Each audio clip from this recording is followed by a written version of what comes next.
Hello everyone and welcome to another Throwback Thursday. Today we are playing one of the greatest card games of all time, and I don't say that lightly. This is Netrunner, the artist formerly known as the Netrunner CCG from Wizards of the Coast in the 90s, then the Netrunner LCG in the 2010s from Fantasy Flight Games. Notably Android Netrunner. Android Netrunner. That's right. And then now Nisei, I think. I think it's just back to, it's got to be back to just Netrunner. They can't use the Android universe, I think. Well, Netrunner is copyrighted by Wizards. Is it though? Yeah. Is it copyrighted like TAP is copyrighted? I mean, can I say Netrunner right now without risk of legal? Well, you can say it all. I can say Star Wars. But is the this moment, not the ultimately moment I selling put Star Wars on a T-shirt and try to sell that T-shirt and commercially make money from it, you're amid the millions of Etsy people who do just that. It doesn't make it legal. There's some term for that. What is it? Like, basically... unenforceable, I don't know, flood the market. It is enforceable technically, but they just pick one every once in a while and hang them on the wall, and then it's on to the next one. Anyways, all that to say... Yeah. This is Netrunner. This game goes way back for us. I was first introduced to it in 2012. A friend, we'd opened our local store in 2012. And that summer, I worked the store on Sundays, board game day. One of the locals, Matt Garrett, he was around the 90s for all the CCGs. Mm-hmm. He's the one we borrowed Hexatome from him. We borrowed, when we did the Netrunner stream with the old 90s cards, those were borrowed from him as well.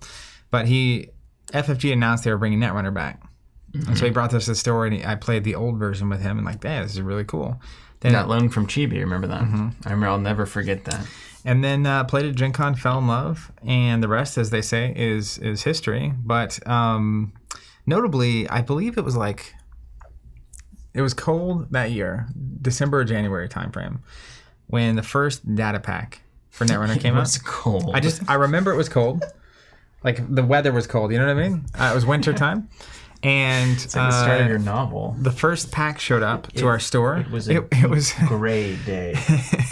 It was a cold winter. The winds were howling. Anyways, but the reason that's notable is that the first pack showed up, and that was before I owned a phone that had a HD camera, mm-hmm. and I had the little flip cam. Yeah, the flip cam. That was hot for a second. And a little gumption. I was like, hey, let's film us opening this first box, the first release. Like, that'd be cool. It was called What Lies Ahead, wasn't it? It was, yeah. The original. And so Robert was holding the flip cam. We were at the corner of one of our tables in the store and doing this unboxing video of the first pack. And no cards were showing up on screen. I mean, it was, you can go watch it. It's miserable. I'm going to pull it up right now. Yeah, it's miserable and adorable at the same time. And that was a decade ago. Everything from the past. That's coming up on a decade. Look at this. So check this out. Wait, would we get a trademark infringement against ourselves? No, we own it. We can show it, right? Yeah. I just want to, look at this. Oh my gosh. This is amazing. I'm doing it. I'm going to just do it on the top down here. Oh, I thought you were going to somehow show it. I was like, man, you've really advanced here. Check this out. Look at this. Hey guys, we are here with can you believe it, the first data pack. Wow. Look at that. Android Netrunner. This is like we're inceptioning ourselves right now. Yeah. There's two boxes. One of us old. In a decade, we'll have the video of this video showing on the screen. My hair is only cut a little bit different. You've gone a little longer. Certainly lost some weight. My hair was long there. It's just in a ponytail. Anyway, nobody wants to see this. Let's skip it. Skip. You can see into the first door. That was a crazy time. Did we pull the cards up? No, we just hovered into them. So that's where we get to the next part, sir, but I'll get that in a second. So what was the date of this? When did it go up? 7,500 views on that bad boy, by the way. Only 60 likes, though. That is depressing. 9 years ago. What did it say date? Just 9 years ago is all I got. Well, can I get in here like this? December 15, 2012. Where did you? Oh, there it is. Yeah. That is. It was cold outside. Cold outside. It was December. I do not lie. So we did this unboxing, and a few things happened that were really crazy. One, we've been doing videos at that point for 4 or 5 years, and we posted this one, and a lot of people watched it. Comparatively at the time, yeah, like tens of people. I think it was our first video to 1,000, like, very quickly. We'd had some hit 1,000, but like it was like, oh my goodness, 1,000 people watch this video. People care, and comments were coming through. Meanwhile, Jonathan was like, we can never do this again. At the time, he had I think he was not even at the news. He was doing contract work for people, and he was doing some stuff for us sometimes, and we'd pay him to come to Gen Con with us and stuff. Mm-hmm. But he saw that and was just disgusted at the quality. So then if you go back and watch like quickly, the video quality gets better. We start showing the cards, and that actually was like a whole phase. Like the unboxing launch. The reason I mentioned all the unboxings is that we're doing that today. We did a stream of what was the starter product we did last time called? This is it, System Gateway. System Gateway. Mm-hmm. And then there's the first expansion. I don't think it's the first expansion they've done, but it's like the first one since that, as far as I'm aware. It's the Midnight Sun expansion. Yeah. So there's been I kind of looked at it past week or so because I ordered the Midnight Sun expansion. Unfortunately, it just didn't get here in time. We were hoping to play it today. Yeah. But it just gives us the opportunity to play it in a few weeks once you get back from vacation, and I do as well. Going to Bermuda. Woo! I'm going to Paris. That's pretty cool. We sound like some cool guys today. I don't know how to say this. You're going to Paris to play Flesh and Blood. I'm going to Bermuda because I had a couple of great friends of mine move there about a year ago. And you only get so many chances to go to Bermuda in a way that is convenient and economically feasible. Yeah. So I'm taking them up on that while they're there. Meanwhile, I qualified for the Pro Tour, and you only get so many chances to play in the Pro Tour in France. So I've been practicing my French, by the way. I can tell. You said "we" very nicely. Yeah, it's my wife loves it. I call it my country French, and I say things like "bonjour." Bonjour. It's just very southern, you know. Add that and she's like, "Man, bonjour." The French people are going to love you. So we'll see how that goes. But the wild thing is, I was thinking about this morning. It has been a decade. Gen Con happened last week. We didn't go to Gen Con for the first time really in a while, and it's been a decade since Netrunner LCG came out. That's wild. 10 years, man. Yeah, this month is a decade. And she's still going. It's just going. Just trucking. It's crazy. So what we're going to do today, we're going to be looking at the Midnight Sun expansion, rekindling the old romance of the unboxing video that we never actually unboxed anything from, except for actually those early ones. We did actually open the box on stream. But we're going to be going over the Midnight Sun cards, giving our very, very poor opinions on them, I'm sure. I mean, it'll be just about as good as that Star Wars LCG unboxing you and Robert did back in the day. I was gone. I can't stand that game. You guys did the unboxing. It was just... I can't stand it. I had friends. I have a lot of friends who play that game. And after the unboxing went out, they were like... They have no idea what they're talking about. Well, this is like this is a 5.2 and it has some icons on it for sure. One of my favorite moments, we both fell prey to this, but this piece of art comes up. And I remember you were just like, man, this art is Star Wars. It's just so Star Wars. And you're like, well, shout out to whoever this Ralph McQuarrie guy is. And it's like, he's the original concept artist of Star Wars. Yeah, well, I had good taste, didn't I? Yeah, I knew it was Star Wars. You were not wrong. You were absolutely not wrong. So anyway, we're going to do that while we play a few games of System Gateway. So last time we did this, we had an Anarch deck built and then a Wayland deck built. And we flipped them between Zach and I and had a great time with it. So this time... I'm finishing up a criminal deck, and I have already built an HB deck. So we're going to show you a couple of different factions for those of you that are still on System Gateway or just getting into it for the first time. And going to play some games. I'm going to take a break from the gameplay, the action, whenever there's maybe a moment of thinking to be had. And then we're going to maybe go over a faction or something from Midnight Sun. Like the old school unboxing. And then come back. It's like an old school unboxing mixed with a modern gameplay video. We should have, to really throw back appropriately, we should have gotten one of those long tables and then had one more person from the team and then a random customer on the video. I mean, that was really the secret sauce, wasn't it? You get Philip Burkholder in there, you get sometimes, Rick in there. Chris Kaiser shows up, or like a Matt Phillips just randomly. Just, hey, what do you think? I'll talk about Netrunner. All right, so can we zoom in with me for a second? I'm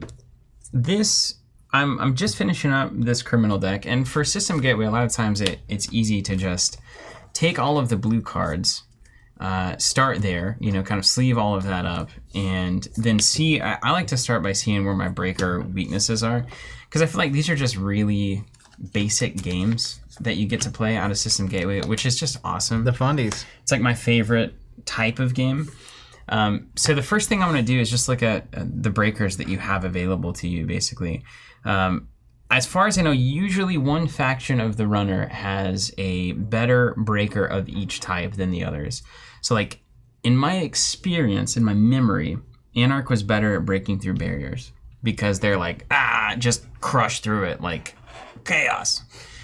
And then, I almost said ninja. Criminal was better at sentries because they're like cool and like James Bond, sneaky. Slick. Ha! Did you watch that Gray Man yet or whatever? No. Gray? Have you? Yeah. Was it good?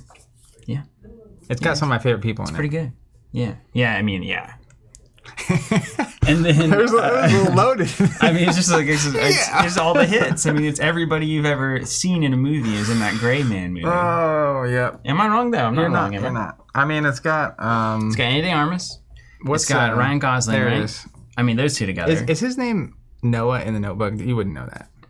It is. It is. In my brain, it was. I do know that. I've seen the Notebook. in I'm my not brain, a monster. I was just Noah, and I couldn't think of his actual name. That's Ryan Gosling. Yeah. I get him confused with the other heartthrob guy, whose name I forget. Ryan Reynolds. Not Ryan Reynolds. Ryan Reynolds to me is goofy more than heartthrobby.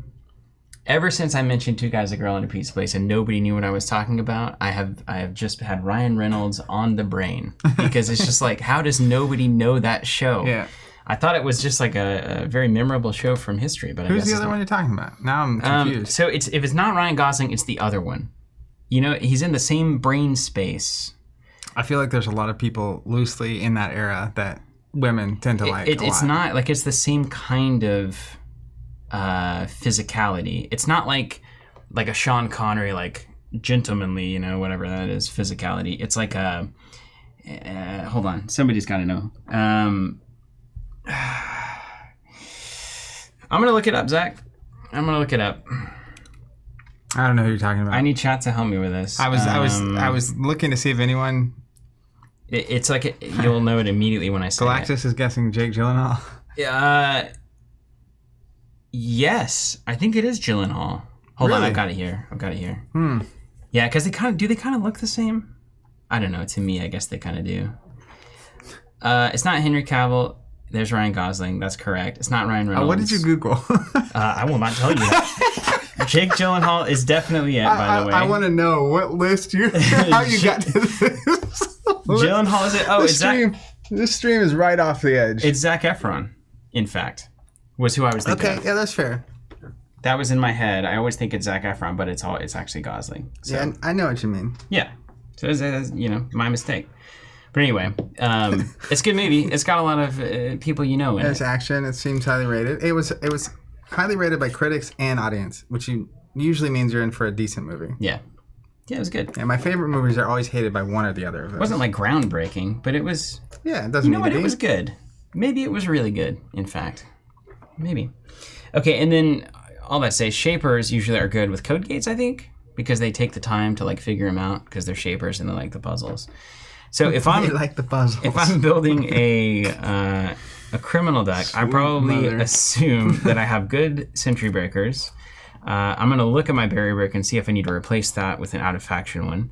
And then I'm going to look at my code gate breaker, which of course I have none. So I need to swap one of those in because I don't even have one in faction. Gotta get the greens in. Yeah. Vane was asking earlier for a quick rundown on the different names of Netrunner and the games and such. So the Netrunner CCG is the game from the 90s. The Netrunner LCG by Fantasy Flight Games is from the 2012 and on period. And that game ended around, I want to say 2018-ish, 2019. They decided to stop making it for one reason or another. And then a fan-run community called Nisei, or a group called Nisei, it looks like they might be changing their name, has been running it kind of like the Players Committee for Star Wars CGG or something. And so they have a thing called System Gateway. That's a really great starter product if you own none of these cards and you want something to get to try the game. And then the cards we'll be reviewing throughout the video are from, you said Midnight Sun? Yes, Midnight Sun. Yeah. Midnight Sun, which is an expansion that just came out. And as people in the chat were saying, the first, or not the first, they still host the World Championship every year. Yeah, it's in Toronto. Canada? Yeah, Toronto. Yeah, which is awesome. You want to go? I would love to. At some point, I would like to go to that too. Even just to like be around it. I don't even need to like It falls like do it. in the month that's between going to Charlotte for Nationals for Fab and Worlds the month after that. So it's a lot. that's also international, like Toronto. Yeah, there's a lot to do, isn't there? It's a hard life. You do have some good Toronto friends that I'd like to visit.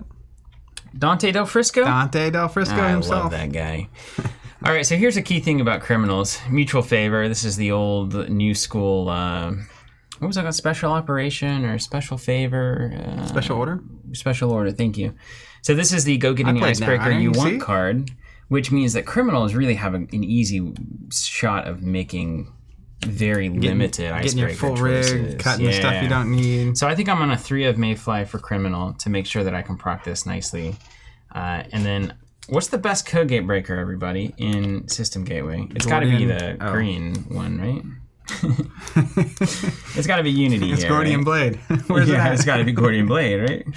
Break up to 2. Oh, 3 for +1 strength. You're out. Unity, you're in. All right, there we go. Go to the green for code gate. I'm playing Timmy Wong style today. What's the name of the runner that turned the first ice you ran into every turn into a code gate? What? Kit. Kit? Kit? Kit. Riley? Because there was Kate, and then there was Kit. It was Kit. Kit? I think it was Kit. Okay. Kit. Let's see, and Carmen. Okay, so this is my minimum. Look at me. I'm going to play, let's play weird. And then we'll do 3 tranquilizers. These are essentially fair parasites, it looks like. Place a virus counter on it. Then if there are 3 or more, you de-res the host ice. So that seems good. I'll run some of those guys. That's different than parasite, though. It is, yeah. It's also blue and not orange. It's fair. They made the cards fair. Frank's saying, if only Steven could live stream match commentary from Worlds. You are very renowned for your commentary. Well, the commentary would be really bad right now. Because good commentary is usually because the person knows what they're talking about. And I was knee deep in Netrunner at the time. Yeah, that is the best. I was obsessed with it. And it's worth being obsessed over. The game is just so fundamentally great. Van saying, just got the email charge for the next Ashes release. Pumped for that. That's right. Thanks for being a subscriber. Ashes Rise of the Phoenix Born. Zach, you want to kick it off with a card? You ready to get this thing hit me going? with a card. Let me see if this works. I'll give you my professional opinion. There it is. We got a new runner. Is it Esâ Afontov? Esâ Afontov. Afontov? Eco-Insurrectionist. All right. 45 is the deck size. Yeah, standard. 15 is the... No, that's a little bit bigger. This is 40 on the base runners. Yeah, that's big. 15 is the splashable. Yeah, the influence. Yeah. The first time each turn, you suffer core damage. Brain damage, rename the core damage. You can draw a card and sabotage 2. The corp trashes 2 cards of their choice from HQ and or the top of R&D.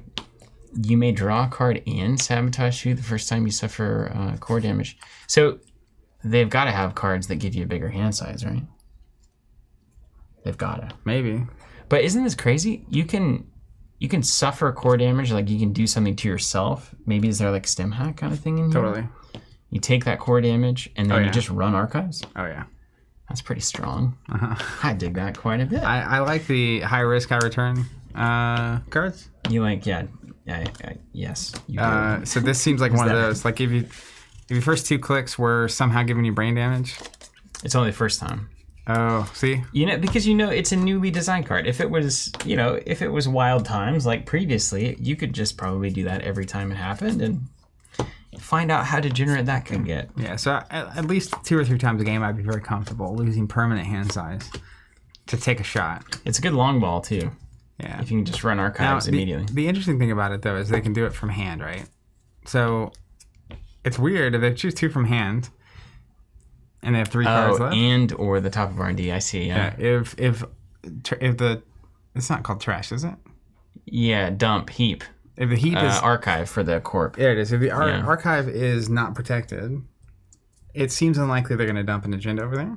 Yeah, but then that makes them want to do it. Brain game. The old Dave Holland strategy. But Dave Hoyland. They put 2. It's really good to do that on a turn where you think you can get to their hand and see multiple cards. Because if they discard from top of deck, you definitely run the archives and see what's definitely run. If they do it from hand, I'm incentivized to look at like 2 or 3 cards in hand. Check this out. If they discard from top of R&D, you know you got to run their hand. Why didn't they want to trash cards from hand? Because they got agendas. So you trigger this. It's like, yeah, now you tell me. And then they maybe do one from hand, one from R&D. That's really where the money's at. And it's like, okay, well, I'll give you one shot, but I'm not really signaling. But if they do 2 from R&D, you better get into HQ. Yeah, at all costs. Immediately. That makes sense. Oh, we got loud beeps when we're popping cards. Okay, I know why that's happening. That is going to be over here. Excuse me. Was it beeping the whole time? No, it's just whenever we trigger the pop, because this NDI needs to be muted. What up, Danatronic? Brent saying yesterday portals were making weird lines all over. Today is beeping. The AI has gotten sentient on us, for sure. All right, let's go to the next card. Hey, hit me with the next one. See what's going on. Hopefully the beeps are gone. Let me know if the beeps are not gone, and I will fix that. Chastushka. All right, 3 cost. Event, run, sabotage. Cost 4 influence if you want to play it not in Anarch. I'm feeling like the sabotage keyword is so in faction for the Anarchs that they're going to make them high influence cards that do the sabotaging. Run HQ. If successful, instead of breaching HQ, which I assume means accessing cards. Yeah. Sabotage 4. Ooh. So this is like their account siphon, effectively. That is painful. Pay 3, make a run, trash 4 from hand and or R&D.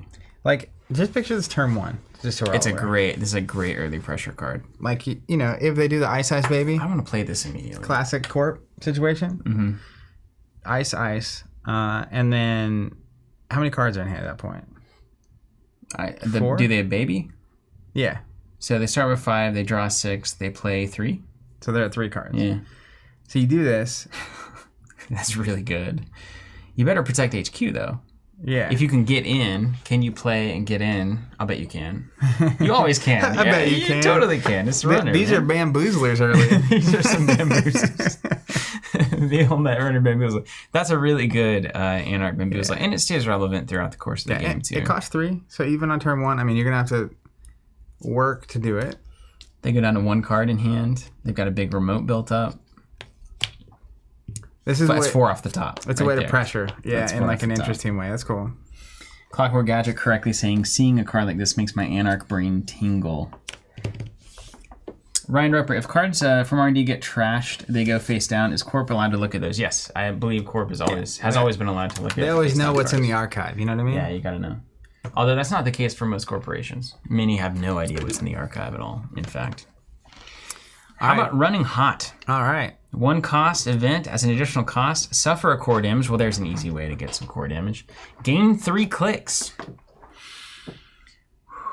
Man, this is also they're just asking you to die. This is also with the runner we saw. Turn 1, if they don't ice their deck, you do this, then they have to either discard 2 from hand or deck. And then you get 3 extra clicks to just run wild. Yeah. Check the archive, check the deck.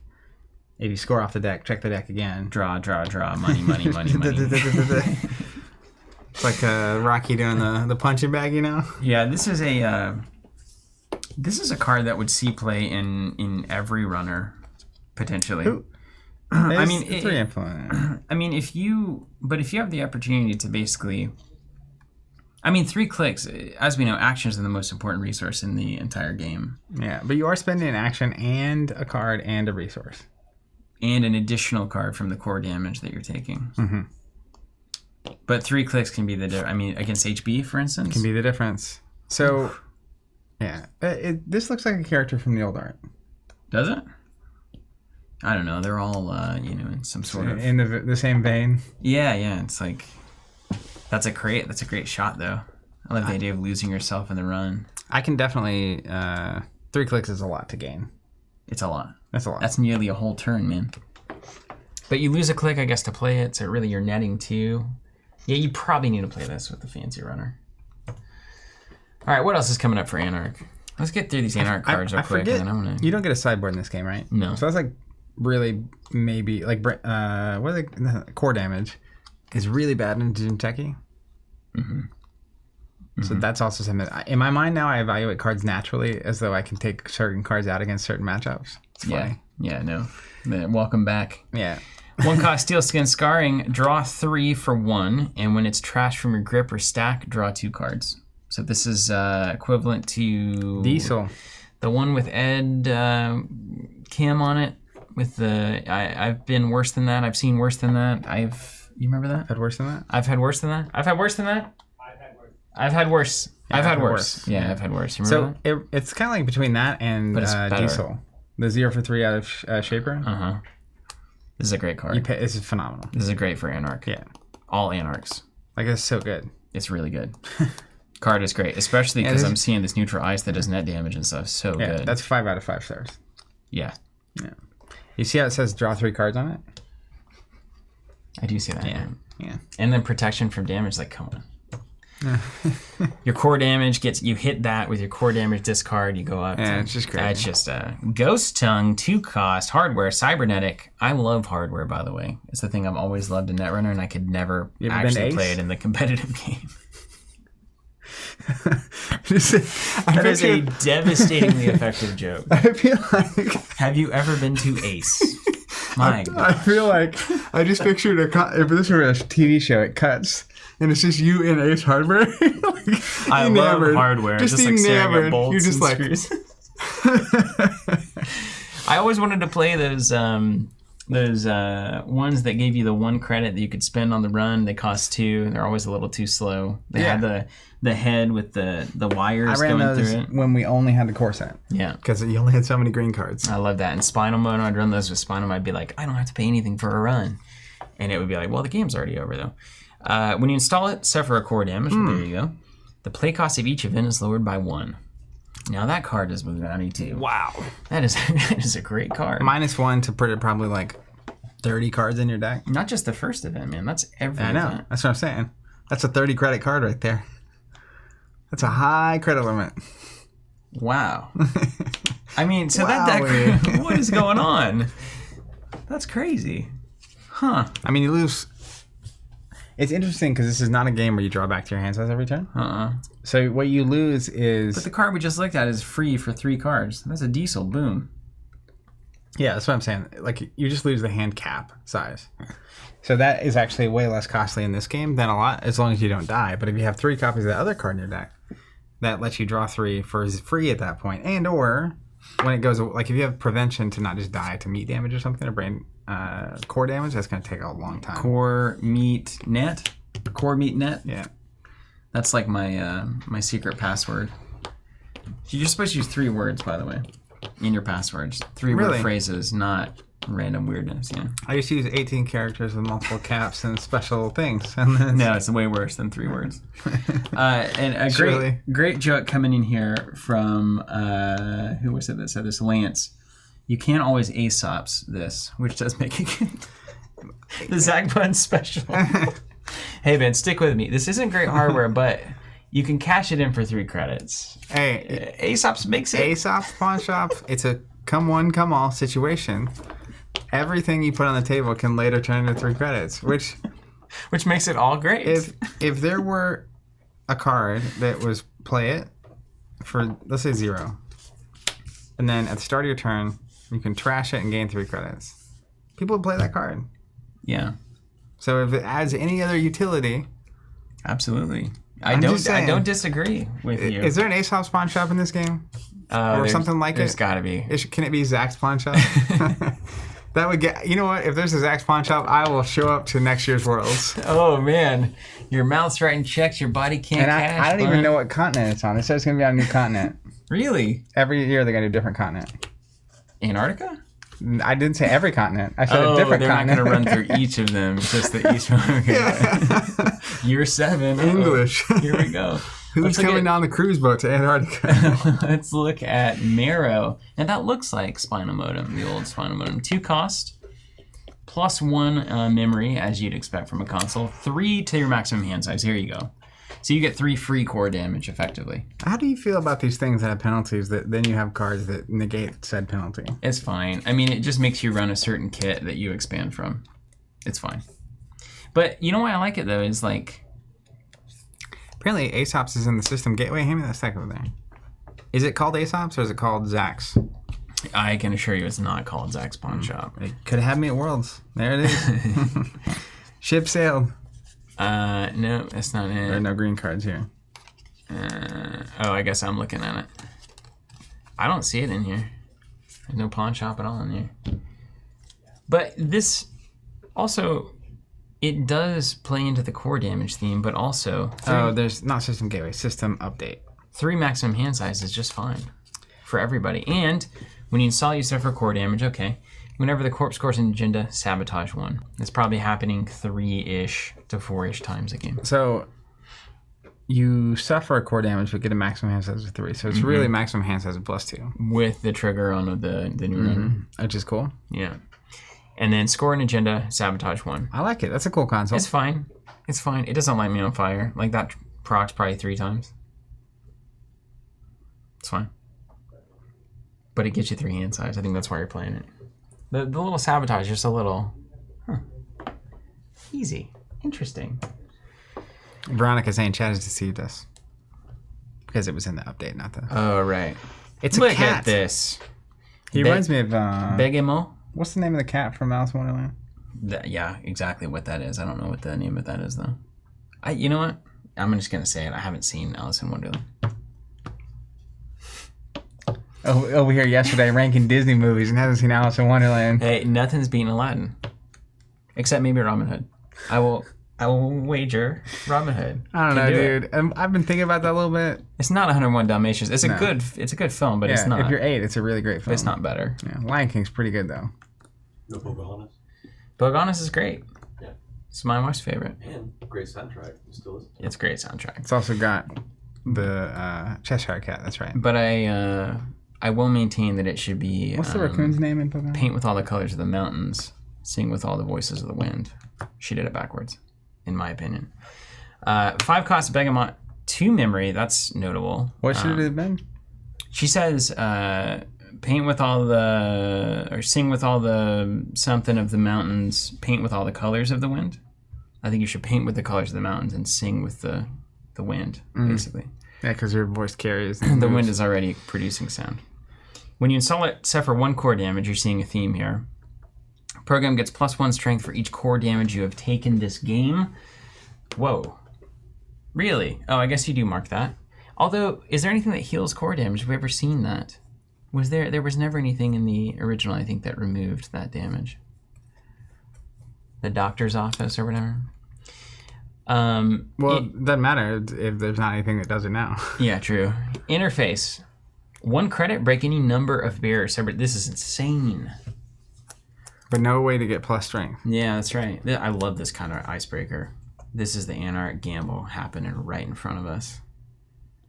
By the way, Andrew's saying the point of that line is that they are the opposite. Why? I don't remember. I mean, this is not. We can speak in opposite day lyrics all the time, but my favorite songs don't. Right?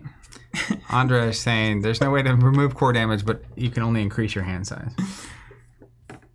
So you never heal core damage. Right, but you can get more. Get more hand size. I'm a big fan of the 2 distinct conversations. This is an excellent card. Hey, if you can't have 2 combos at the same time, you probably don't want to be playing a game with.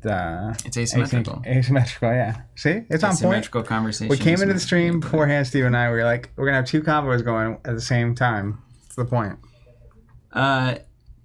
I love this card. I just want to put that in the pipeline. Yeah, man. I think you pretty easily get this to 4 and 5 strength. If there's other things in your deck that buff strength that you can attach, that used to happen a lot. I don't know if those cards exist. Well, surely we also have like the 2.0 data sucker, right? Yeah, we do. We were playing it. Like you can lower the strength of stuff, which is the point of the orange cards. Yeah, and 1 to break any number is just fantastic. Yeah, it's wild. I love this card. It's just Anarch to the fullest. So good. What else we got? Avgustina Ivanovskaya. It's AVG. Ivanovskaya. It's crazy. Ivanovskaya. Not the easiest thing to say, is it? No. 1 cost, resource connection. The first time each turn you install a virus program, sabotage 1. Okay. We do like that. Noise. We do like that a lot. You just make everybody into noise. But you make it first time only. And important to note, this is 1 influence. Yeah. But who's installing a bunch of... Although I guess they have made the viruses a little bit more universal. But you can at least noise it where it's like virus, run, which is good. Yeah. That's reasonable. Also, it's a resource, which I like, in that tags matter, so you can remove their capability to do this. Andrew has a response to you and why it makes sense. He says, it's expressing that there's more to the world than what you can actually see or hear or express. Oh, I beg to differ. Anyone got a link to a thesis from their doctoral work on this one? Getting deep in here on the Pocahontas train. Woo! All right, what's next? You ever look outside and say, man, that wind is very colorful today? No, but the idea is that, like, I'm not biting. Light the fire, one cost, resource. I actually now know what we're talking about. I remember it. That is the point of that song. It's like intentionally like there's more to life than you can see. Yeah, we're just playing right into it. 1 click, trash, 1 core damage. This has got to be good.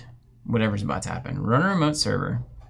During that run, cards in the root of the attack server lose all abilities. When it's successful, trash all cards in the root of the attack server. This card is so good. This card is painfully good, Zach. Do you understand? Yeah, because they set up a trap down south with a couple upgrades on it. Dude, they set up those upgrades that say stop the run, you can't do this, etc., etc. And you're like, just nah, And then you know what's interesting is like you just play this. Do they ever set that up in the remote? Now there's a new game of hide and go seek. It's like, oh, they've got 3 in the downtown but here. It's all a game of bets and bluffs, right? So if I put this on the table and you're still stacking up something, then I have to ask myself. He knows that I know. He knows that I can. But I know that you know that I know. Game theory. But then, I like this card a lot. I actually adore it. It's exactly what Anarch should be doing. It's good. It's just, you know why I like it? Because it specifically targets all the most degenerate stuff that I don't like. It's a release valve, isn't it? Yeah. And again, a resource. I think from what I've seen of the design so far, it's a little more resource heavy, which makes tags more relevant, which is great. Yeah. Very great. Like, I think in Android Netrunner that would have been an event. You know what I'm saying? You think it would have cost 0? Yeah, probably would have cost 0, and you gain 16 credits. And they would lose all the credits. They would lose. And then it would be called, what was that blue card? Account siphon? Yeah. That blue card. What do you mean? What was that blue card? The blue card? The twinning. I'm going to have to brew some tea. That's what it reminds me of. Twinnings. Oh, right. Yeah. That is your tea brand. 3 cost, twinning, virtual resource. Kind of a... What is that scene exactly? I like it. It looks like, some kind of fancy, expensive gem. Emerald. Is it a gem or is it somebody coming out of a... It's a resource. I don't know. First time each turn you spend credits from an installed card, place 1 power counter on this resource. Whenever you breach HQ or R&D, you may remove up to 2 power counters to access that many additional cards. Boy, I feel like this is going to solidify certain builds in this game. Spend credits from a card you installed. So this would be like the stealth credit thing where you play it, get 3 credits on it. If you spend it, this gets a counter. Yeah. And every time you hit their hand or deck, you can remove 2 counters and look at that many cards. Yeah, this is kind of universal. My gosh, it's universal multi-access. Yeah, it's to both. Permanent too. It's unbelievable. And all you have to do is do what your deck wants to do anyway. 5 out of 5 stars. That's a wildly good card. Wow. Luckily, it's unique, so you can only ever have 1 going in. Yeah, it's good balance mechanic. This card is nuts. Yeah. By the way, like crazy. Like, how much did R&D interface cost? 4? Hardware? I know it looks like I can see it. I just have no idea. HQ interface, 3 or 4. Cost how many credits you had to get 8? To get it. Period. Didn't matter. And you're already doing what you want to do. This is great. Anarch says hello with this one. That's notable. Yeah, for sure. That's notable. And then finally, here's Sable. Well, let's look at Sable, and then I'm gonna get back. We'll finish this deck up and play a little bit. Nyusha, Sable, Sintashta, Symphonic Prodigy. That's fun. 0 link, 4 memory, pretty standard. 45-15. Isn't it? I feel like all the standard runners were 45-15, and then the Anarch Victoria was 15 or 50. Chaos Theory was 40. Chaos Theory was 40. So maybe they just made the early runners 40, so you didn't have to have as many cards. That would make sense. That is smart. I think this is the standard 45-15. It's definitely the standard. When your turn begins, identify your mark. If you don't have a mark, a random central server becomes your mark for this turn. When your turn begins, identify your mark. If you don't have one, so you get a random central server to start. Is that how that goes? Or can you choose one, but if you don't, it's just a random That's one? right. Is that to get around that weird thing where you never chose a central server for that weird card, and then everyone's like, "Oh, you missed your opportunity." It's like, oh, we're gonna roll a do? die. You figure figure this one out. First time each turn, you make a successful run on your mark. Gain in action. Yep. Yeah, it's criminal to the max. We love that one. Yeah, that's good. Not much to say about that other than it's really good. Yeah, that's you should be gaining a click every single turn. That's super good, man. Oh no, it's random every turn. It's always random. Okay. What? Interesting. So when your turn begins, you identify your mark. If you don't have one, it's random. So it's just saying it's For random this every turn, time. yeah. But that seems like a... So basically, when your turn begins, randomly choose a central server to become the mark for the turn, and it's either archives, R&D, or HQ. Okay. Well, that's less good. Because what if you just randomly get dunked into archives that's empty? It's still pretty fine if you have things that trigger off successful Like runs. Desperado and stuff? Yeah. It's like, oh, I'll just hit there and get a free credit. I get it. And now you need to put an ice in front of it. so I Yeah, don't that get to keep runner's getting real it. good. All right, I'm gonna roll that down. We'll come back to the criminal cards here in just a second. Now, when we do come back, are you going to be able to go back to right where we were? This is I think a so. fancy new system. I think so. I don't know. I'm gonna try. I haven't updated on the Pocahontas one. Okay, what do we got? 59% of YouTube sided with Zach. 59% of YouTube said, what did Zach even say? He didn't contribute anything. No, I said I'm with the... It's correctly done and that it's Yeah. saying there's more than meets the eye. Yeah. It's pretty It's close like the vote. Transformers. Pretty close vote. More important things have been decided by less, you know? See, but I would like to maximize what is real, you know? Like, in that there You are do colors. like the tangible. There are colors in the mountains. So it's about But feelings. let's go into that. Let's paint with all of them. Can you master your craft rather than, you know, creating some sort of hypothetical color in the wind? Call me old-fashioned. Larry Carter in the chat saying, Oh no. Emperor's New Groove, in my opinion, GOAT. It's a funny movie. There is a actually. subsection of people that will totally go Emperor's New Groove. I will also say, it depends on your rating scale, right? Because if you, I have nieces and nephews, and if you have a kid and they like a movie, they watch it a lot. Mm-hmm. So your favorite movie might be colored by the fact that which movie is best on repeat for 2 years. That's true, and that means it has to have good music. Because I'll tell you this, I have one brother who has seen Frozen more times than any human needs to be. How often do you think that song is in his head? I'm assuming he's still to this day trying to let it go. Oh man, let it go, let it down. Okay, here we go. And then something about Bruno, Yeah. which we're not supposed to talk about. I don't know the song, but I just know we don't talk about him. I didn't even know that. That's really Jason impressive. Lang. It's like, we don't talk about Bruno. Jason Lang saying mountains don't have colors. Colors only exist in your mind.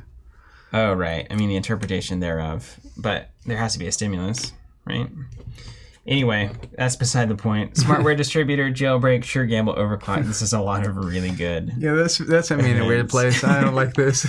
Does the sound? Wait a second. Is the sound in your ear, or is it from the object that creates the Well, it's like, resonation? Oh I'm my looking at gosh. the The tree gear falls in the that holds our forest. cameras, and it's black. And it's like, wait a second.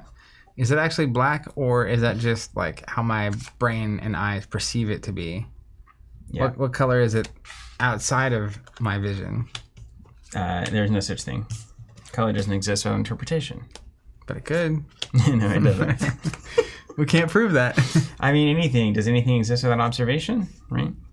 Classic tree in the forest. Yeah, but Sound at was still quantum made. levels, I suppose it gets. a little Sound more was still made, I'll interesting. say that. No one observed it, but that tree still fell. Let's look at where our influence needs to go. We've got this is maybe a little too like extreme. One of each breaker, that's probably asking for trouble. But we got 3 mayflies. Let's try this. Let's just see if it... What was it? Was it Crypsis? Is that the name of that ice? Crypsis was the old-fashioned one, yeah. The old get-out-of-jail late and barely card. Really rolls off the tongue, doesn't it? It ain't free. Let's see. What do we... Trash 2 cards from your grip. Trash the card you're accessing. Use it once per turn. We don't need this.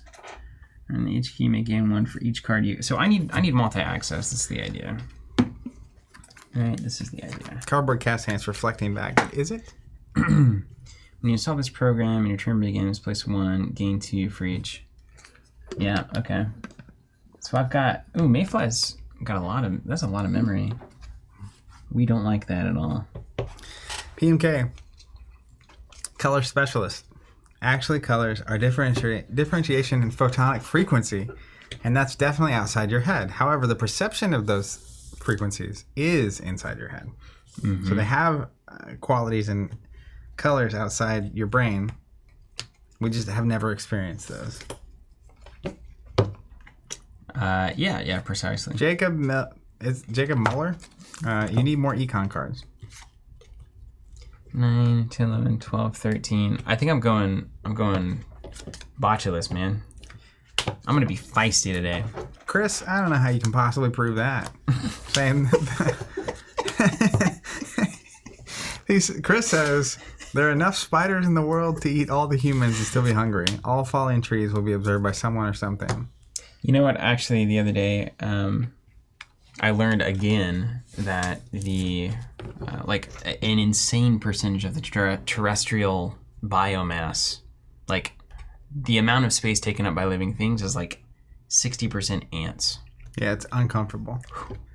I don't know the actual number, but like it makes you feel. Yeah, Tim shares those kind of stats with me all the time. Makes you feel. Yeah. Have you ever seen when they pour like metal down an ant colony? No. And then they pull the metal out so you can see how awesome it is. It's no, insanity.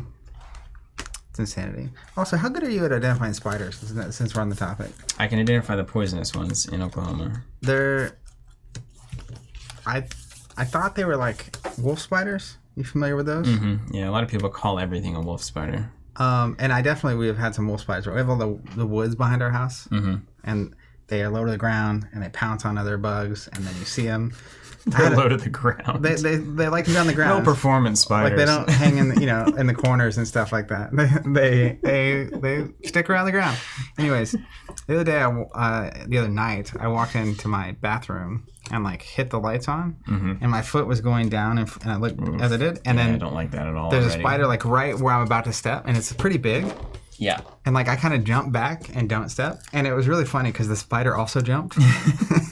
Like it hopped because the wolf spiders do jump, and it was just kind of one of those moments like, whoops, didn't expect you to come in here right now. But then on like the back of my house where the kitchen's at and the windows are, somehow this spider has gotten in between like the window and the screen. I'm here for this story. The screen, like it's creeped its way in there. Yeah. But it's a relatively big spider, which, if memory serves, the bigger the spider, the less you should be scared. Yeah, typically, yeah. Okay. Yeah, ultimately. True. Yeah. But there's a spider, and then it's like basically got black and yellow stripes. Yeah, nothing like that is poisonous. Yeah, it's just like really big stripes, and it was right there, so I could take a picture and I have like look at it and stuff. Cool. And it was cool, but I also didn't know if this was something that would murder me in my sleep. No. Anything that looks fancy is not poisonous here, at least. Unless you got a different kind of. Alex Becker, by the way, saying the one-liners on this stream alone are on another level. The Nightmares in the house, man. Thanks, Alex. Yeah, we're back to the OG. Like Lance is coming. He says it's all just waves, man. Yeah, it is. I mean, how do you not agree with that? Grand scheme of things. Okay, so we're here. We've got 2 slots left, and I'm feeling good about this. I'm playing this Timmy Wong style, man. It's just 3 breakers and no money. I'll tell you what. A dream. I can't play like Timmy Wong. 1, because I'm not good, but 2, because I take unnecessary risks. Yes, you do. Yeah. But I love the idea of being on the minimum viable amount of every card. Oh, it's real exciting, isn't it? It's really exciting.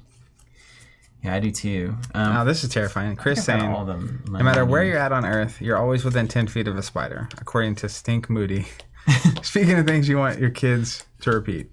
Uh-huh. Okay, this looks good. I like that. Now, do I need any of this stuff? I don't. I don't need anything else. So, I'm stuck. Oh, here we go. More money. I can throw those two in there. Yeah. Breakers and money. More money, more family. That's true, Andrew. You could put that in. If you eat it and you die, that's poisonous. If it eats you and you die, that's venomous. Mm-hmm. That's a fine way to think about it. But yeah, so after I saw that spider, I started looking up. I've always had I don't like bugs, generally. But particularly spiders are... You always hear about black widows and brown recluse spiders here. Yeah. But then I was like, you know what? Instead of just like not knowing, I'm going to look up all the Oklahoma spiders and what they look like because I just need to know. Yeah. You gotta know. Is this a terrifying situation or not? Let's talk about Creative Commission for a second, can we? Yeah, sure. I can't see this being good. It's so nice having this on the screen. Yeah, it is really nice. Like you say that card, I hear Bryce 1.0, or let's call him we'll call you 2.0. Or Bryce the Human? Bryce the Human. Or just Bryce works. Bryce, okay. That's fine. That's my given name. Are you sure your mom... We can talk to your parents about changing it. Anyways, I hear him clicking, and all of a sudden the card's there for me to see. Right? I can't see that at all. All I see is the reflection. Well, then look up there.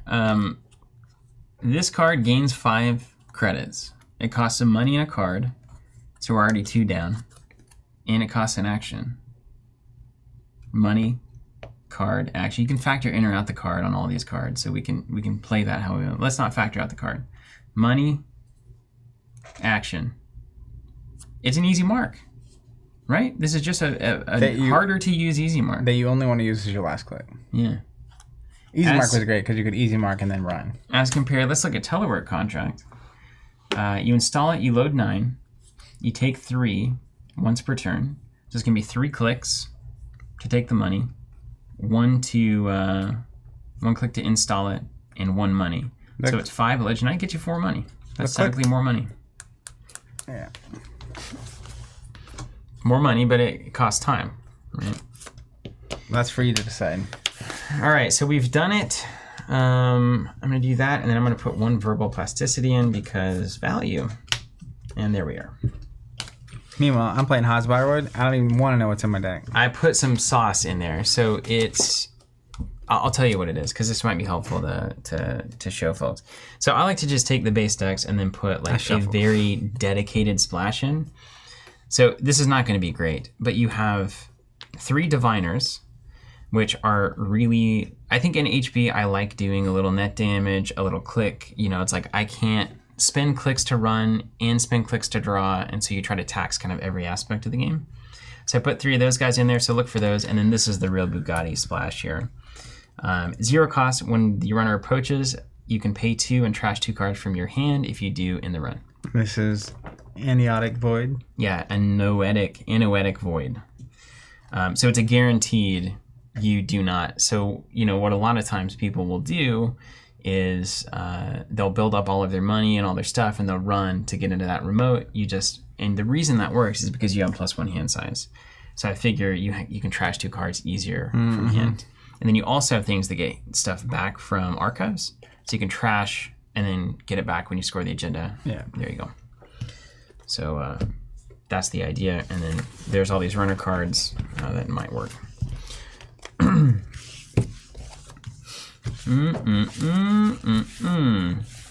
right, here we go, man. We're back. Netrunner, you remember how to play? Always. Let's do another round of cards. Before we dive in. Yeah, let's get into that next criminal section here. Let's see if this works. Carpe Diem, you know what that means? Seize the day. 1 cost, run, identify your mark. Gain 4, you may run your mark.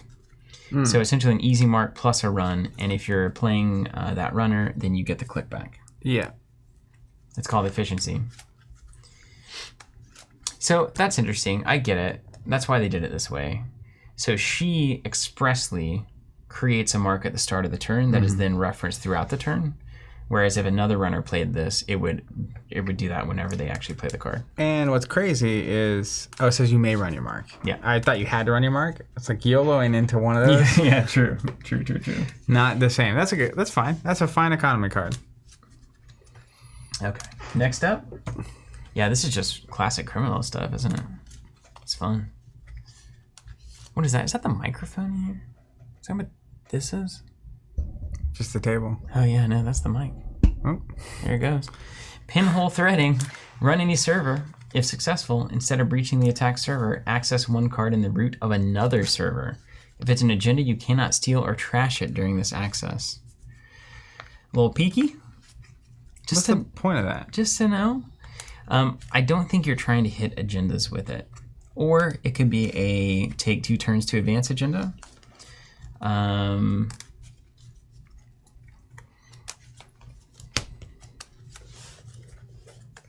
See what the upgrade is.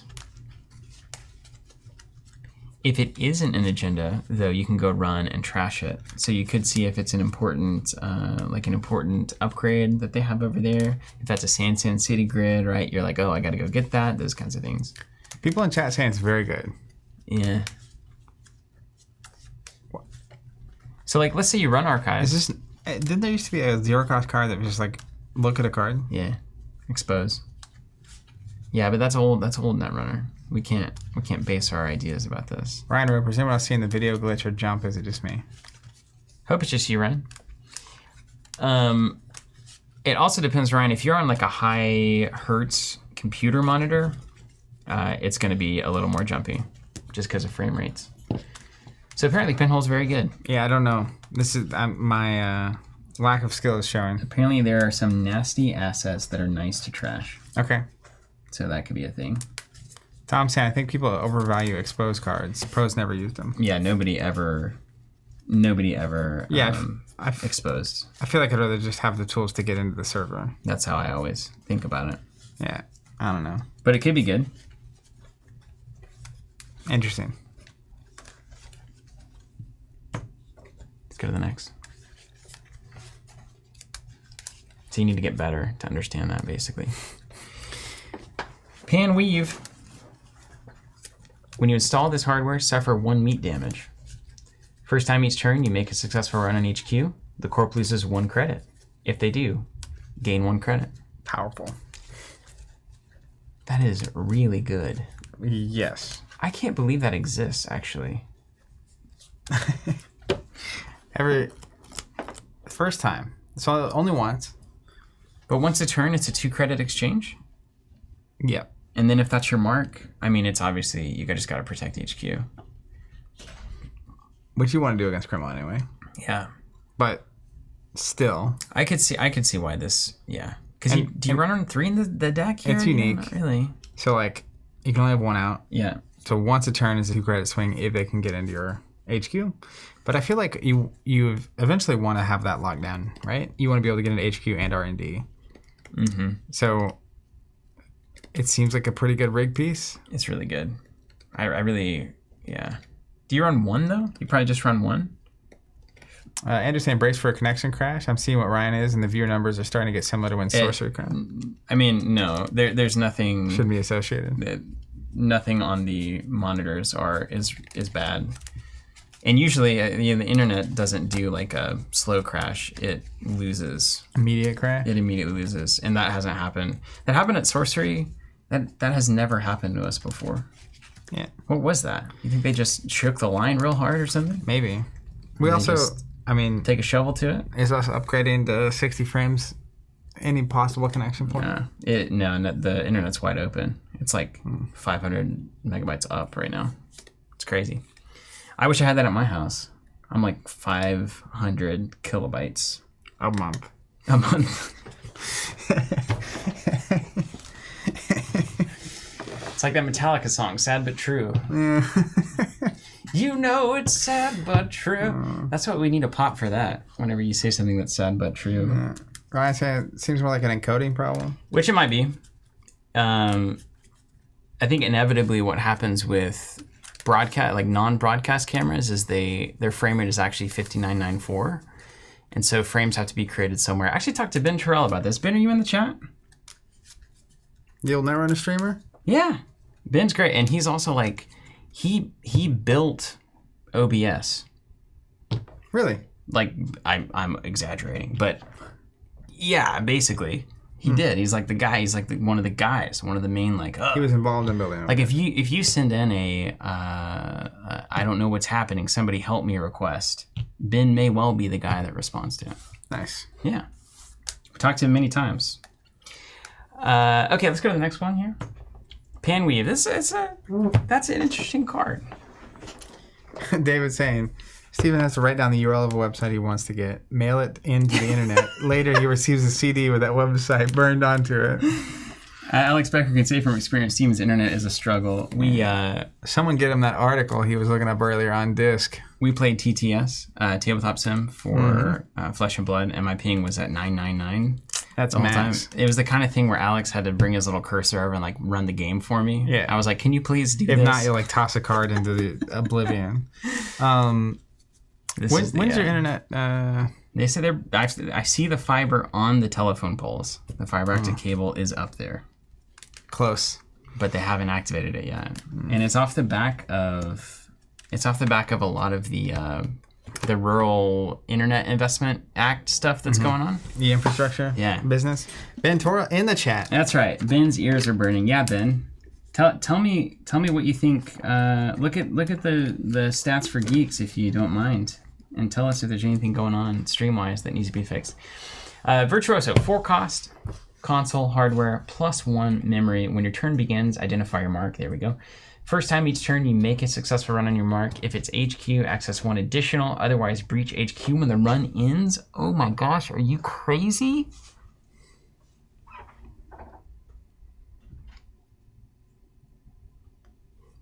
Zach. Is the otherwise to being successful? So good. What? So it's the first time you make a successful run on R&D. But otherwise HQ. it's to make an exit. If you fail. No.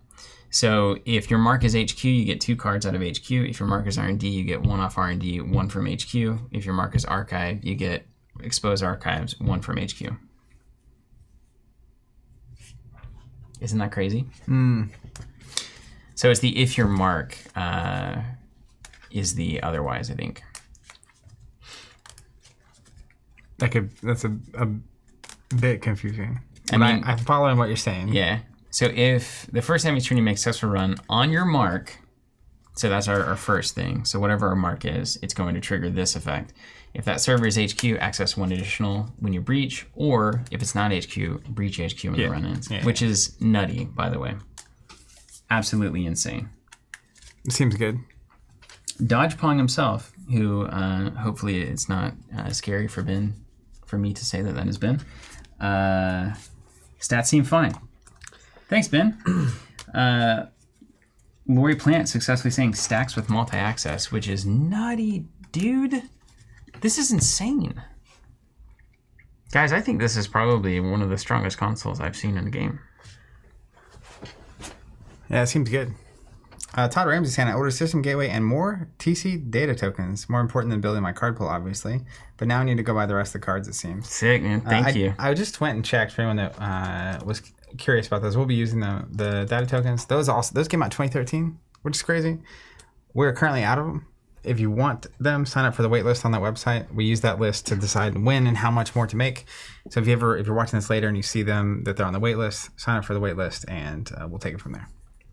Virtuoso is nutty, man. I don't know. I'm really impressed by that. It's good. It's like any multi-access is great. It is. Like, it's forever multi-access in weird ways, too. It's like I can get into your HQ even if you've iced it up. That's crazy. Ryan Herber says I want click tracker tokens. Okay, we'll do them for the holidays. The holidays are coming. 2 cost, Cat's Cradle. The res cost of each piece of Codegate ice is increased by 1. Interface, break a Codegate subroutine, and 1 for +1 string. That is an incredible Codegate breaker. It's a classic 1/1. That's even better, though, because it's got that penalty. Yeah. I didn't think they were supposed to be good at that. I thought the Shapers were the Codegate breakers. Well, everything we've said is now wrong. Wow. You want to start over? This is crazy, Zach. Yeah, what's the downside here? You got to find it and install it, I guess. 1 strength. That's effectively what's the old barrier breaker that was busted? Corroder. That's effectively Corroder plus the res cost is increased. Bonus. What's going on? Huh. Well, I would run this in every possible deck that I would ever build moving forward. This would be my code gate breaker. Unless there's a lot of code gates with like 4 subroutines, I guess. And then I would try to find one that breaks them all. That's really, really good for early access. My gosh. People saying the downside is 1 strength, but I don't know. That's back in my day. Especially if you're playing criminal and you don't want to use your influence on code gate breakers. I feel like that's a really good option. This is super strong, man. It guarantees access is the thing. Ugh. Love it. I would play that for days. Literal days. Cezve? You're looking to the wrong person. Cezve? Cezve? 2 recurring credits. When you install this card and before your turn begins, refill to 2 hosted credits, of course. You can spend hosted credits during runs on central servers. Now remember, every time you spend a credit, you get a power counter on the one thing, and then you remove 2 power counters to get multi-access. Even if you just had 1 power counter, spend 1, get a power counter, look at an extra card every time. That's insane. That's a lot. That's insane. Great card. 2 for 2. I mean, this pays back almost instantly after a couple of runs. Mm-hmm. Dude. I mean, after the first run, it pays back. Yeah. Revolver. Well, that's beautifully on the nose. I like it. Apparently the pronunciation is Cezve. Cezve. 2 cost, 1 memory. When you install it, place 6 power counters, interface, trash it, or a hosted power counter to break a sentry subroutine. 2 credits for +3 strength. Very efficient sentry breaker. Gets you through the really bad ice, but doesn't last forever. I like also a revolver has 6 rounds, and this has 6 counters on it. Checks right out. That is beautifully thematic, isn't it? Yeah, and you get the last one, which is just throwing the gun at them. You really just set the scene for me, didn't you? Yeah, that's the you trash painted one. with all the colors of the mountains for sure. Yeah, that's really good. That's fantastic. I mean, that's just a really good breaker. The breaker's gotten better in the more recent variations. People in chat, what I meant to say is my vast knowledge of the game reveals that breakers are now more in line with Corroder. Oh, was back in the day. I thought Corroder was the problem back in the day. Well, if everything is as good as the best thing, then nothing is really that good. You know what I mean? It's a spoils principle. Mm-hmm. If everything's broken, nothing's broken. Yeah, exactly. Like if everything's broken on my truck, nothing's broken. You don't have a truck? Yeah, precisely. Yeah. You have a I body can't of metal? Drive. It's like if everybody's tier B, then everybody's tier A. Yeah, that's right. I want only tier 2 heroes, please. Yeah, if that were the case, though, you'd be complaining about whichever of the tier 2 heroes is best. Because it's impossible. Some tier 2 heroes are inevitably going to be tier 1 heroes because they're better than others. Backstitching, 2 costs, resource virtual. When your turn begins, etc. Whenever you encounter... No, you didn't do the chat settings, did you? No. Whenever you encounter... I can't remember to do that at the beginning of every single stream How could we possibly... Whenever you encounter a piece of ice during a run on your mark, you may trash this resource to bypass it. Absolutely love this card. I've run it 1,000 times. It's fantastic. All right, we're going now. This is particularly... Ben says, finally, the best adult dating site. I've been looking. This might be relevant to the Netrunners here. We're going to change the settings where you can only comment if you subscribe for 20 minutes.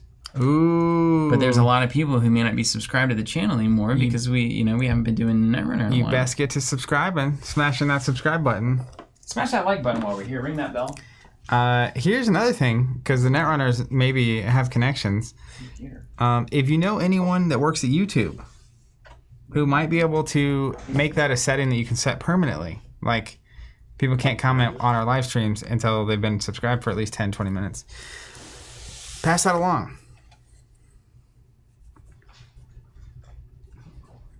That would be so nice.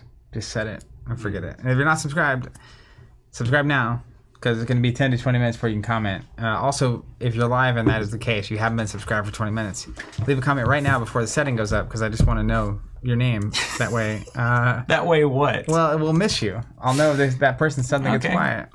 It's It's all positive here. It's about feeling.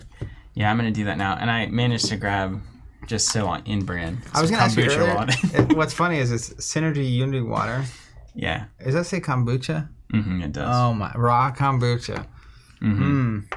Yes. Cherry coconut and lemongrass, limited summer edition. Yep.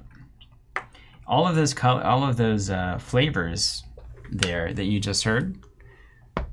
Literally, if this touched Rafe's lips, he would die. He would keel over. It's too much flavor. Well, can you imagine? Am I saying kombucha right? Yeah.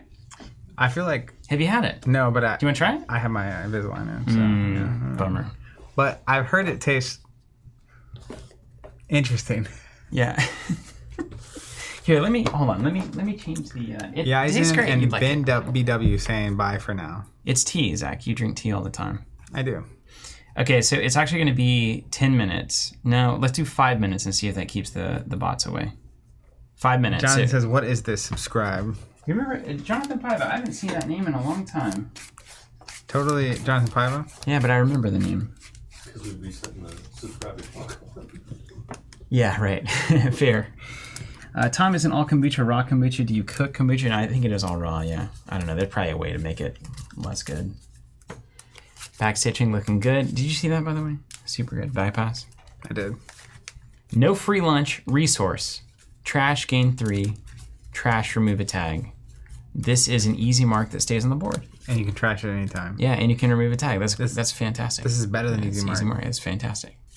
I really like how they're doing a lot of these effects, these one-time effects as resources. It really helps to make tags matter without having Scorch Earth and the like around. Yeah. That's super good. Okay. I would splash that in a lot of decks. See, Falcon, we won't be playing with the new cards today. We're just doing other system gateway decks. But I do believe we're going to get that expansion at some point. I ordered them a week and a half ago. We'll play at some point. And then Captain Padma Isbister will, let's look at what Captain Padma does, and then we'll shuffle up and go. The first time each turn a run on R&D begins, you may charge one of your installed cards, add a power counter to a card that already has one. And it's just when the run begins, so you can jack out. 45-15, 0-4. We like it. That's super good. Now, I don't think you can make a run and then immediately jack out. I think you have to make a run, hit the first ice, and then jack out. This is gonna break something wide open, isn't it? Some kind of persistent power counter. Well, even that card we saw earlier that was for every power counter on it, you can multi-access. Mm-hmm. So you splash that in and then. Oh, there you go. You're off to the races. But a sea captain? Yeah. In fact, she wouldn't even need to run the cards that have credits on them. She could just do it that way. Because you could just once a turn you put a counter on it, and then. Now you're getting somewhere. Also, the sea is everything. Its breath must remain pure and healthy. Kato was saying, you're saying you'll stream more Netrunner when that arrives. Yeah, it's possible. You know, if we see enough people subscribing on YouTube to comment on our videos, then we'll definitely come back. Always be selling. Quite a bit different that One Lies Ahead data pack. Oh, no, I got a better thing. If we move enough data tokens, so sign up on the wait. I'm just kidding. We love Netrunner. You sure you want some? You don't? I mean, how about just a little taste? Why did it make that sound? It's fermented. I can't just have a little taste. You want to smell it? Yeah, I'll smell it. How Invisalign works. Oh. What? It smells delightful. No, dude. Smell it. That sounds like something Bryce, that you... Does it smell bad? It sounds like something your doctor makes you take to clean out your insides. No, it's fruity and delicious. It tastes delightful. It's like a soda. I think it smells nice. You get that lemongrass. Yeah, it smells nice. Thank you. Get Rafe in here. He'll keel over. No, come on. It's not mac and cheese flavored. It does not smell pleasant to my nose. Well, I guess that is all a subjective kind of experience. Yeah. Well, luckily, things like Unity exist for you. Nemo, oh my gosh, moats. 5 credits, or 5 cards. 5 credits. Let me get our data tokens out here. David Vedder says, I drink it too, but I also agree with Zach. Come on, David. Galactus Hands, a probiotic? Yeah. It'll help your gut bacteria. I don't need none of that. Oh, how wrong you are. I'm telling you, man. Apparently that's like 1,000% of your health is actually your gut. Yep. That's what even the old whole food plant-based stuff will say. It becomes more apparent over time, let me tell you. As we get old? Yeah. You gotta respect the gut over time. Respect the gut. Respect the gut, man. It'd be my wrestler name, the Gut. Yeah. The Gut. Steven the Gut. Give him the gut. What do we got here? Look at these holiday clicks. We got some old Netrunner tokens, some big ones. And then we got the new ones. I love these. So much cooler. And the fidelity is better. You can tell that the process got better. The design process and the creation process got better. You see a 2-click somewhere? Besides the one I already have out? I may have lost that one a long time ago. I can just use one of these things. I mean, click trackers for me are set them up and never use them. So that's fine. A lot of people like them. I think they're great. If your opponent uses them, it's really helpful. The old Matt Garrett strategy is also good, where you put it where you did the thing. Mm-hmm. It's really helpful. Smart. But you get in the heat of the moment. You know, you're running hot, to reference the newest card. And we got some tags. David Vegel's so cool. Half the reason I got back into Netrunner was to use the tokens.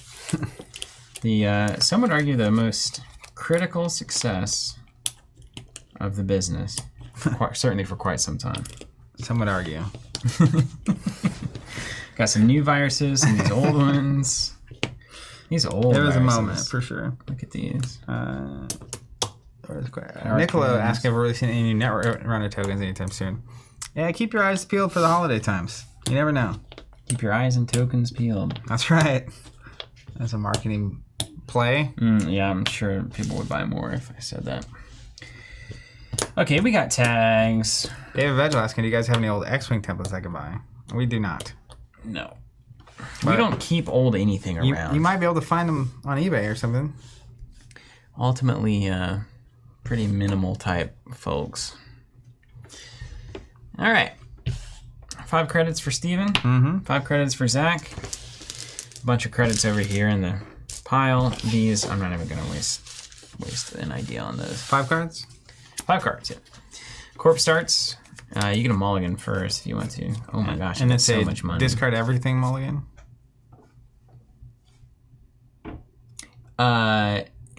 It's a shuffle into your deck and draw a new 5 mulligan.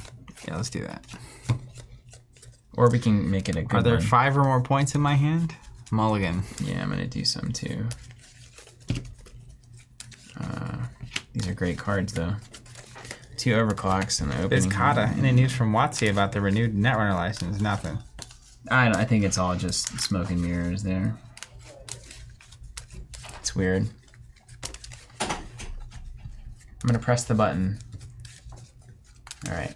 We're going to start a game of System Gateway with Zahya Sadeghi versus Hass-Bioroid. Perfection Design? Precision Design. Precision Design?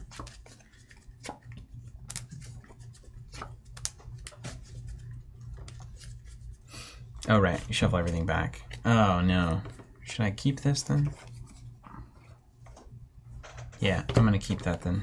Never mind. I forgot this mulligan. I hate this mulligan.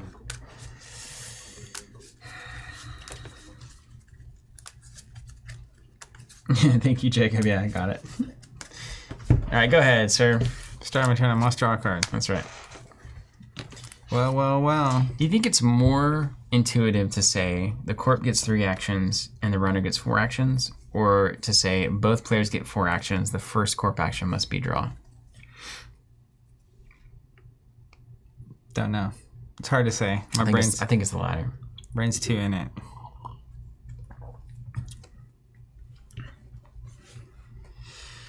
Okie dokie.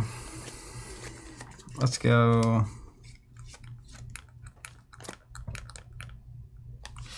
Ice, baby? That's what they called it, right? They did call it that.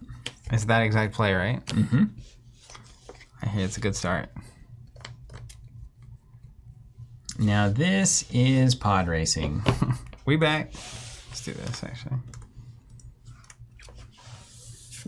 I'm calling that bluff, though, man. I'm El Clasico. What bluff? Like I'm gonna not res them?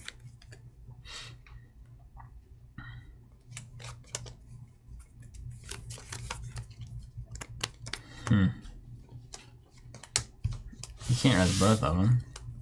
Want to bet? One of them's definitely doing net damage to me. I know that, so I gotta get something out of this hand. Don't take any core damage on accident.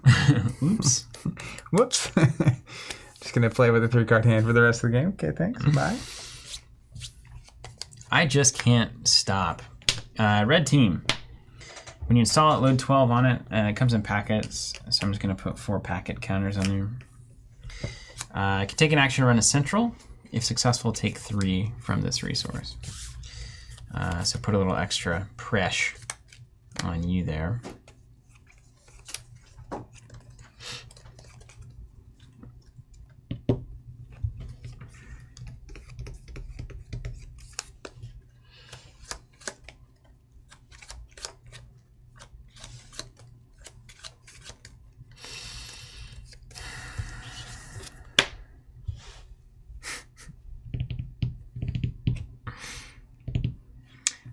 Let's run HQ with red team. Palisade? Mm-hmm. For 3? Weak. 2 strength in the run? Yep. Garbage. He's back.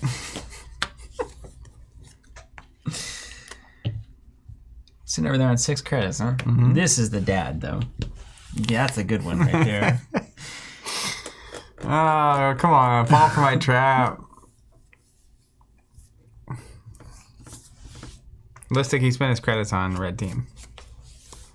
Pardon me for a second. I'll reshuffle this deck. I've got to see what this icebreaker does. Okay. I see. Let me go ahead and look through here and shuffle. Hey, man. Relax. I know it's in my deck. Relax. I do. It's all okay. I've got ice, I've got money cards, I've got some traps, and then I've got agendas. It's all okay. Okay, great.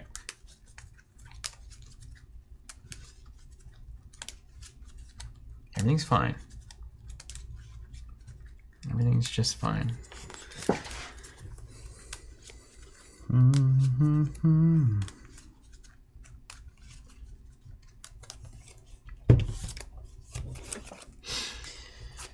Second action. Played that, ran. Third action.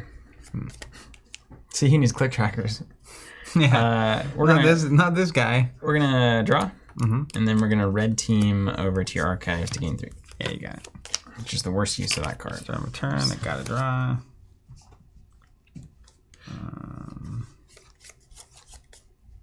First click, draw.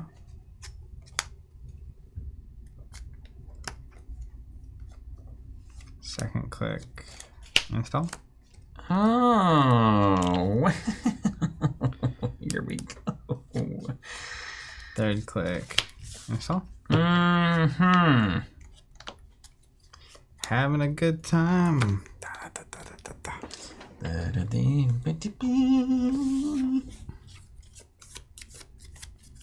We got a big moment coming up. We're gonna red team archives. Game 3. Okay. You left your trash open. We're gonna play a mutual favor. Search for an icebreaker. I've made a successful run, which I have. I can install it.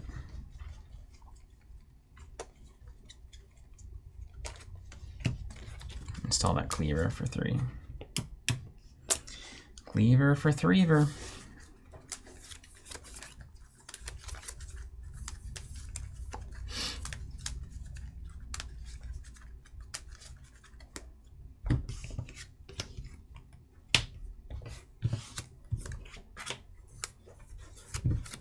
You nervous? Nope. Not sweating a little bit? Your heart rate a little? I feel nothing. Get this heart rate monitor in here for our Netrunner streams. That'd be great. That would be cool. That's an idea that Jonathan had long ago. You can steal that if you'd like. Let me see.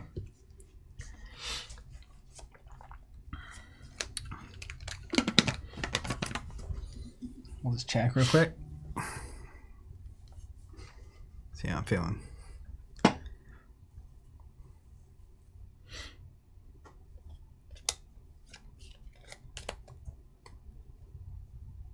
How is it? 66. Wow, It's a that's little high near for me. dead. Really? Oh, I thought 66 was bad. What do you say? What's the name of the ice you missed? That is a Palisade. Yeah. I usually hover in the 54 to 60 range.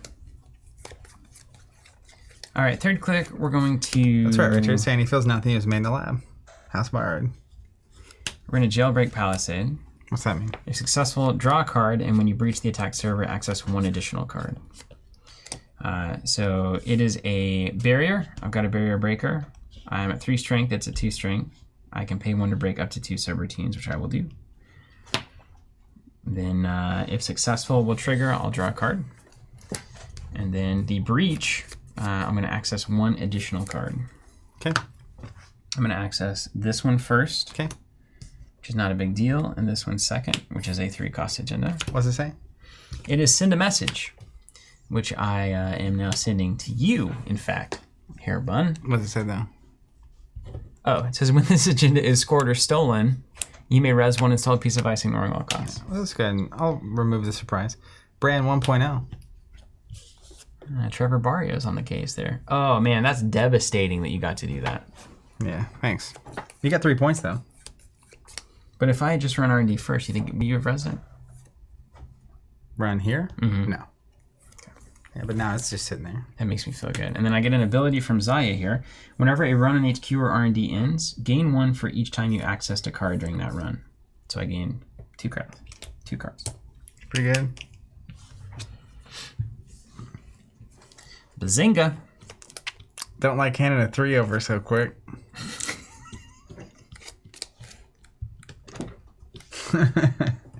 Know what I mean? Otherwise, it's all good. Yeah. I think you have another one in hand. I'm going to be honest with you. Come and get it, baby. Last click, we got to make you res that ice, right? So we're going to go here. All right. I'm going to pay... what kind of breaker is that? Barrier. I'm going to pay 2 for white space. Oh, devastating. So, first subroutine is lose 3. The next one is if you have 6 or less, it ends the run. Yeah, you got me. Bummer, dude. Wait for my next trick. Over to you. Gotta draw a card. Alright. First thing, we're gonna play Seamless Launch for 1. Mm-hmm. Put 2 advancement counters on install a card I did not install this turn. Mm-hmm. Gonna go here. Are you gonna 0 out for this? And then... that'll be the last mistake you make. It's just the right call. Seamless Launch again. Score 2. Off-world office. Gain 7 credits. Oh, yeah. That's how you play Netrunner right there. Woo-wee! 1 click left. It's a game of money. Oh, and then whenever I score an agenda, I can add a card from Archives to my hand. Actually, you know what? I like this Seamless Launch a lot. You should like that. Yeah, pretty good. Put that back in hand. And then last click, I'll install a card. Got him. Do I know? I don't know what that card was. No. It's the card you predicted was an agenda. Yeah. What does this thing do? Jason Lang, greatest game. Lose 1, break a subroutine on this ice. Only the runner can use this ability, right? Of course. You may install a piece of ice from HQ or Archives directly inward. I know you don't have any ice, so that's not going to matter. In the run, okay. So I would have to go... that would cost me 6, 7 to get into. Ugh. That's not good. These tags are crazy.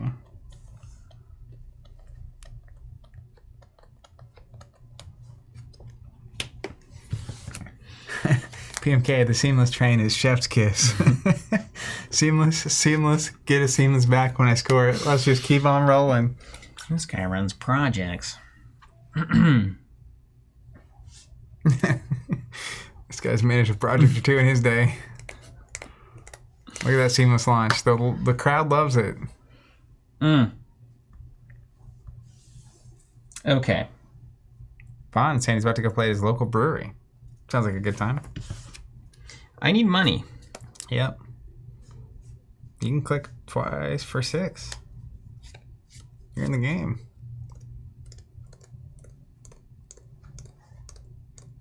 But you still can't get through.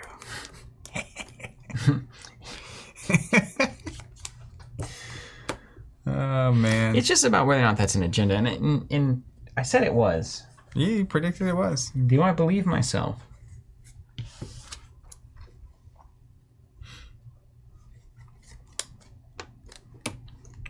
Got a real memento situation going on here. Did you leave yourself a note?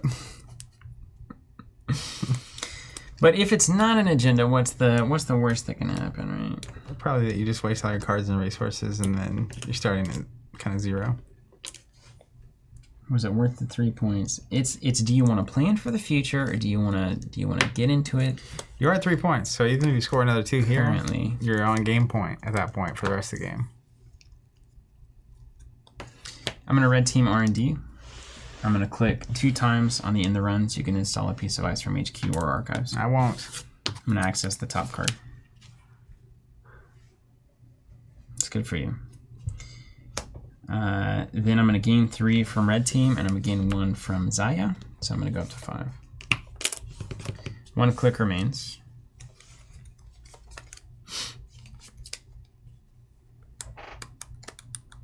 I'm planning for the future. Pay 3 for verbal plasticity. When I take the basic draw action, I draw 2 cards instead. Okay, nice. Already. Got to draw. Interesting. Well, let's play Seamless Launch. Let's advance this twice. Let's Are you going to gain 7 again? Another off-world office for 7 more. Devastating. And then, soul crushing. You know what I think I'll do? I think I'll put a Seamless Launch back in my hand. Man, it's an agenda factory. You're about to draw 3 too. We're looking for agendas, baby. Worthless. Worthless. Okay, over to me. Everything's fine. I know you've got a Seamless Launch and a Sprint in hand. We can check the top card of R&D for 3 clicks. No money, no whammies. You can just lock me, but then I draw 3, so it's not really a lot. So I could at least try to scoop points here. And then I think we need to inform ourselves a little draw 2. What are the odds of your opening has 2 agendas and you mulligan, you get 2 agendas again? It's high, according to my competitive career, 100% chance. Always going to happen, yeah. Right, that's a good draw. Brent saying the corp is like, the future is now. I like this play. Okay, second click, I'm going to jailbreak R&D. I'm going to click twice and to end the run, clear the end the run and access 2 cards. Continue.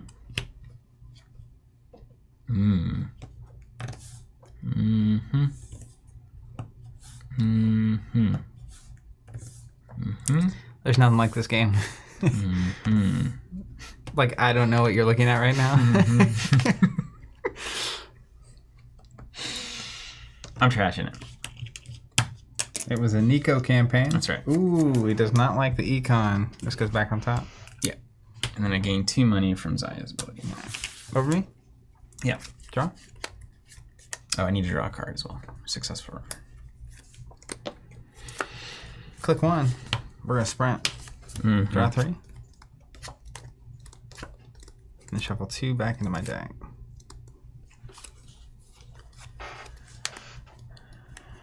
The game is reset.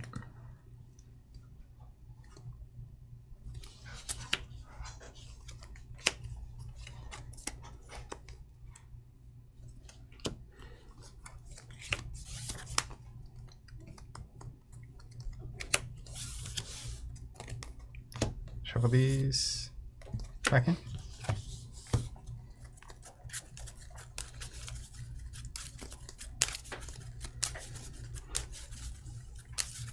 Got ourselves a moment here, don't we? Richard's saying, yep, the hidden info and hide and seek works so well. Yeah, it is good. Let's go click to draw. Okay. Doesn't have an agenda in hand. All right. You gonna put it in or what? Let's go.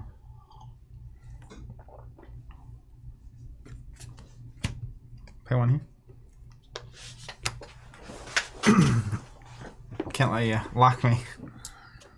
Probiotics are so sweet right now, coursing through my veins. I got that oat energy, man. Come on. Well, the probiotics or oats win. Tune in next week.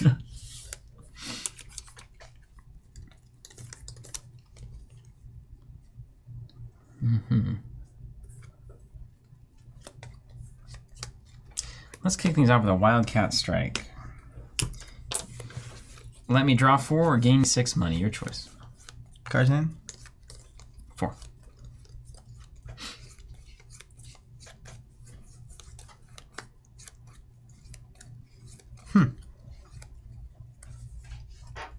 You can draw 4.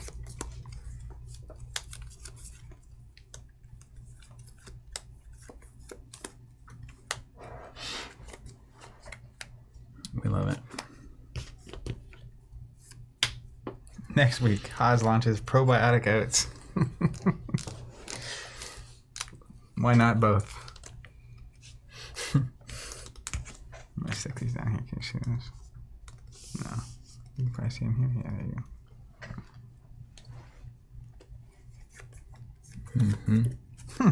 Igor says Pro-Bioroids. He just keeps giving.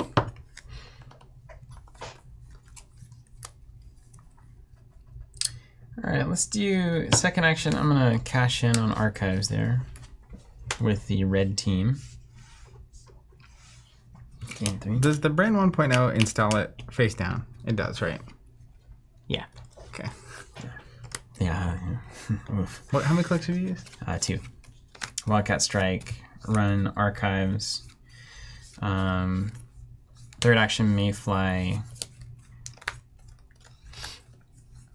And then fourth action. Pay for that? Not yet.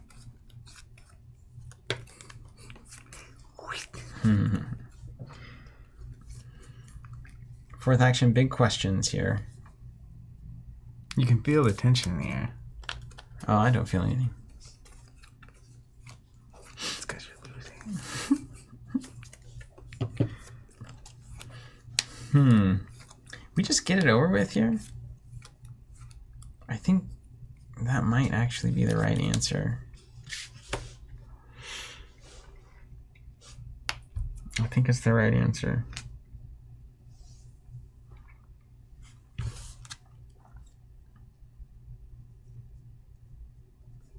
Yeah. Last section, another Wildcat Strike. Draw 4, gain 6. Got 6 cards in hand. You can draw 4. I gotta choose the same thing twice. If I give you 12 money, no way, man. You can get whatever you need to get. I get it. You're gonna have your rig set up, etc. How proud we are of all of them. Better get to work. 0 money. We got 2 windows right here. 1, 2, 3. Richard's saying it's the kombucha. It's numbed all the nerves. 5. Ooh, yeah, that's exactly what we need right there. 1, 2, 3, 4. And this is the question. This is what you gotta ask. 5. I think that's right. All right, we will. Solemn Storm, these decks do not have any Midnight Sun. 3, 4, 5. Okay. We're going to trash Tread Lightly. Tread Lightly. That's the, what was that called? When you make a run, Forge Activation Orders or something, but it isn't Force Set, I guess. Botulus, which is a break any piece of ice. Overclock, and another Mayfly. Over you. Draw, because I gotta.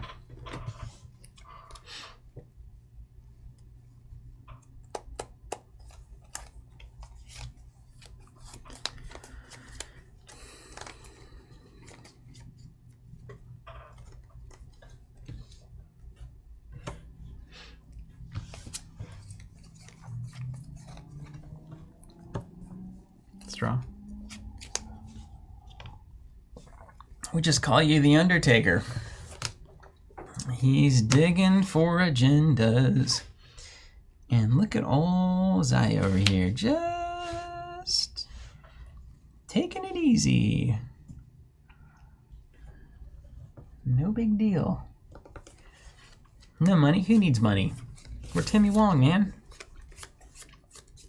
We've already won. Let's install here.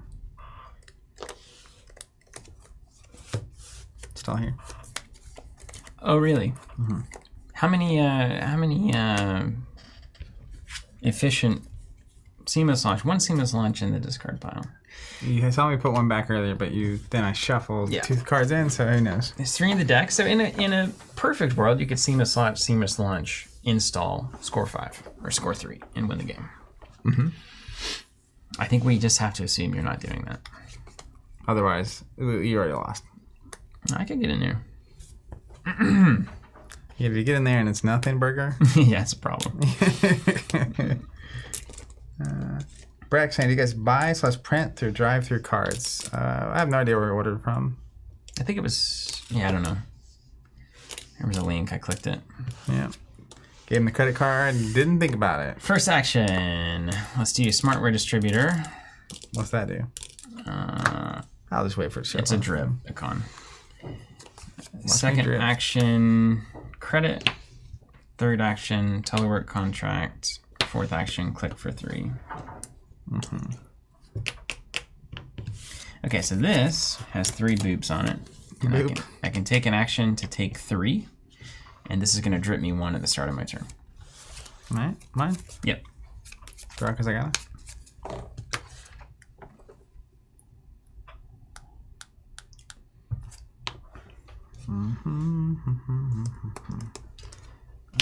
Seamless launch. Uh-oh. You've seen it. Lebowski's seen it. We'll advance one more time. Acceptable. We'll score a superconducting hub. What does that do? When I score this agenda, I may draw 2 cards. Nice. So we'll go ahead and do that. 1 click left. And then I will put a seamless launch back in my hand. Incredible. And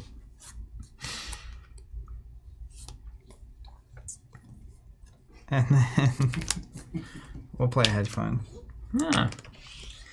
Big money, big money. Yeah. Understood. All right, 1 in.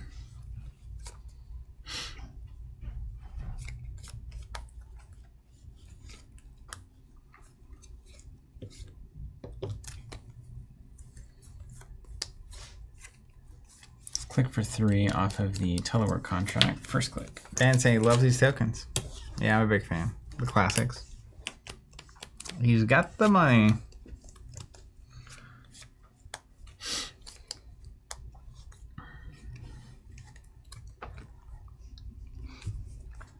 Now let's get down to business. To defeat Sack Bun. That's on Disney theme. Mm-hmm. Third action will draw to you. David saying he plans to have tokens available for sale soon. We base restocks on those data tokens on the waitlist. I'll link to that. So sign up for the waitlist, and we'll have more as soon as it makes sense for us to do it. But yeah, we plan on continuing to stock those. Last action, I'm going to make a run on HQ. I'm going to pay 1.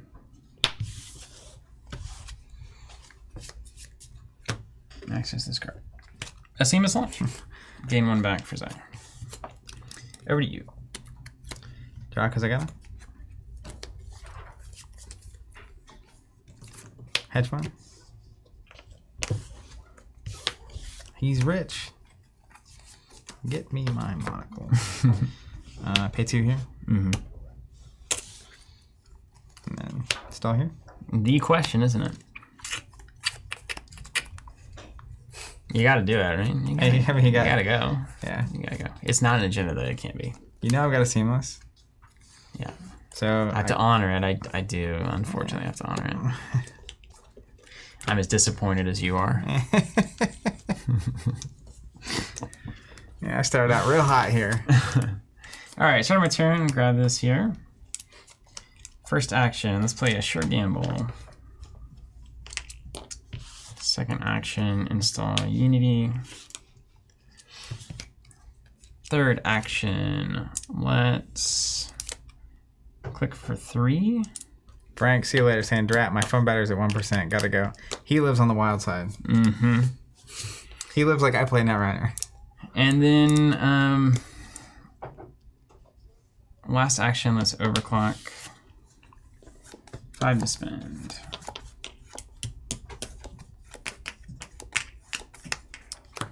Show me the money.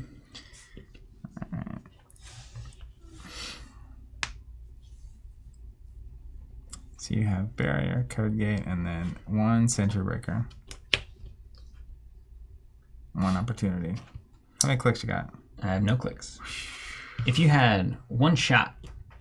We'll go Ansel 1.0 for 6. Ansel for 6.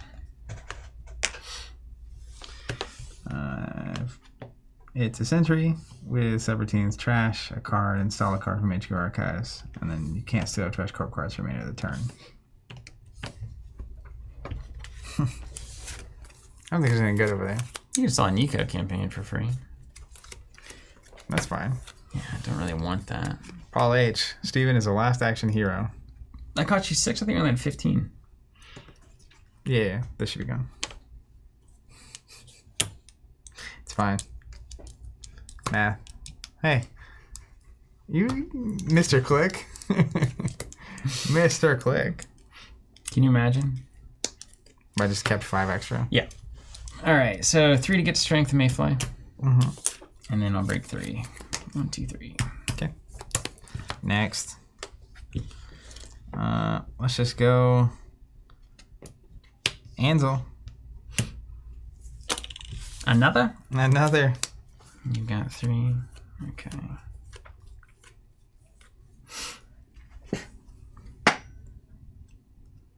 Do you really want to cash it in here? I suppose I still have to.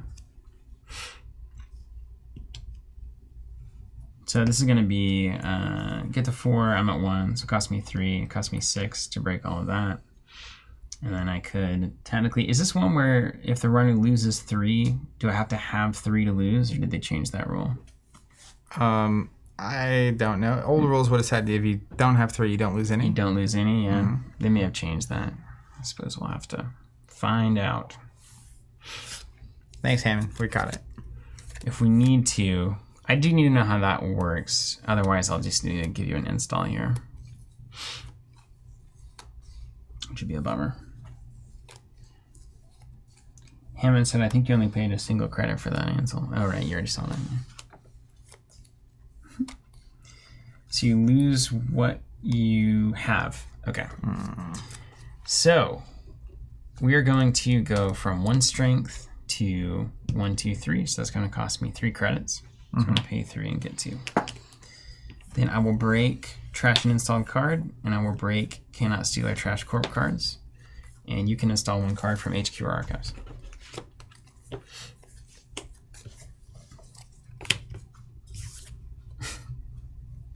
Eco campaign. You got it. And then I will break both on white space with Mayfly. See what happens. Reveal? Yeah, I'll access it. Oh. Luminal something for 2 points. Yikes. Look at that. It only cost me everything. And then that thing goes away, right? Yes, it does. I hope you don't have another agenda immediately. It would be a shame. It would be a shame, right? And then, let me see. This doesn't trigger. Yeah, so you're good to go. All right, start my turn. I'll res Nico campaign. Cost me 2, but then I get 3 off of it immediately. And then it has 2 counters left on it. I draw a card because I got it.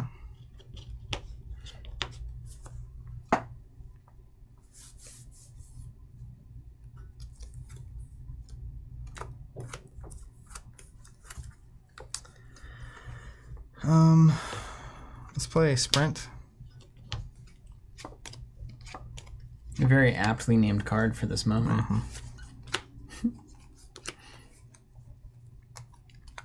Shuffle these two. You still got that seamless launch in hand, I imagine. Yeah. The one that I saw a little while ago. It is hanging out. Paul says, in the biz, we call this a scoring window. That's correct. Got that big old beefy server. We're ready to party.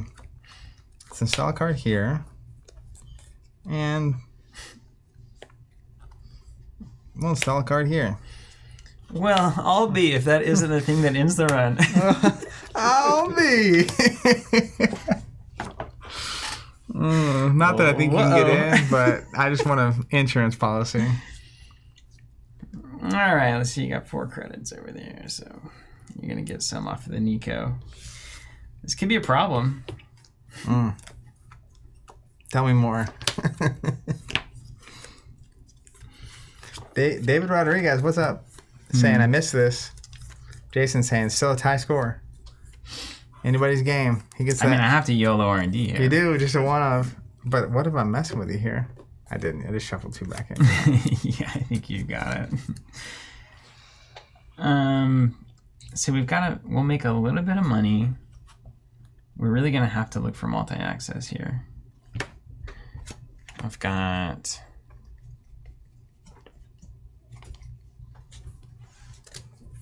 Yeah, there's some jailbreaks in here. The Netrunner game coming down to it. Classic.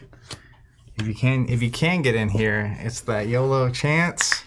If you keep me out, I don't think you can keep me out and also score. Depending, I mean, unless it's just a tiny, what would be a tiny sentry that ends the run? I don't even know if that exists. You're like, it does. Oh man, giggity giggity.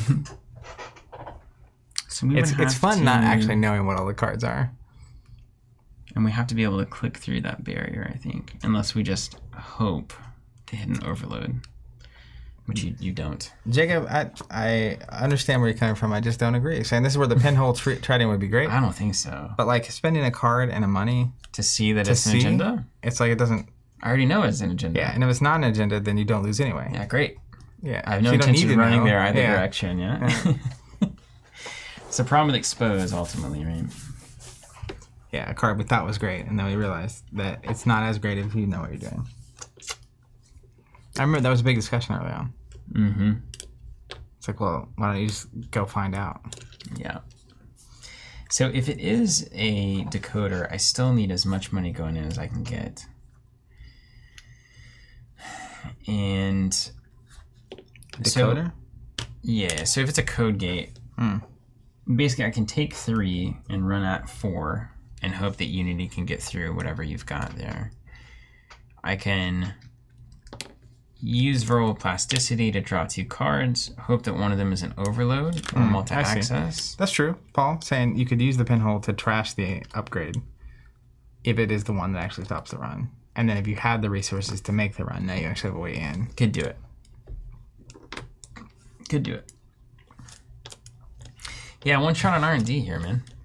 That's what we've come down to. Yep. And I think I'm going to take the money. The YOLO at the cards it goes wrong a lot of ways. So first click, we'll gain 3. Mm-hmm. Second click, we're on R&D. 4 money. No family. And you have 2 clicks left? Yeah. So that's how you're clearing here? Yeah. So then I need to make you pay the troll toll. Yeah, ideally.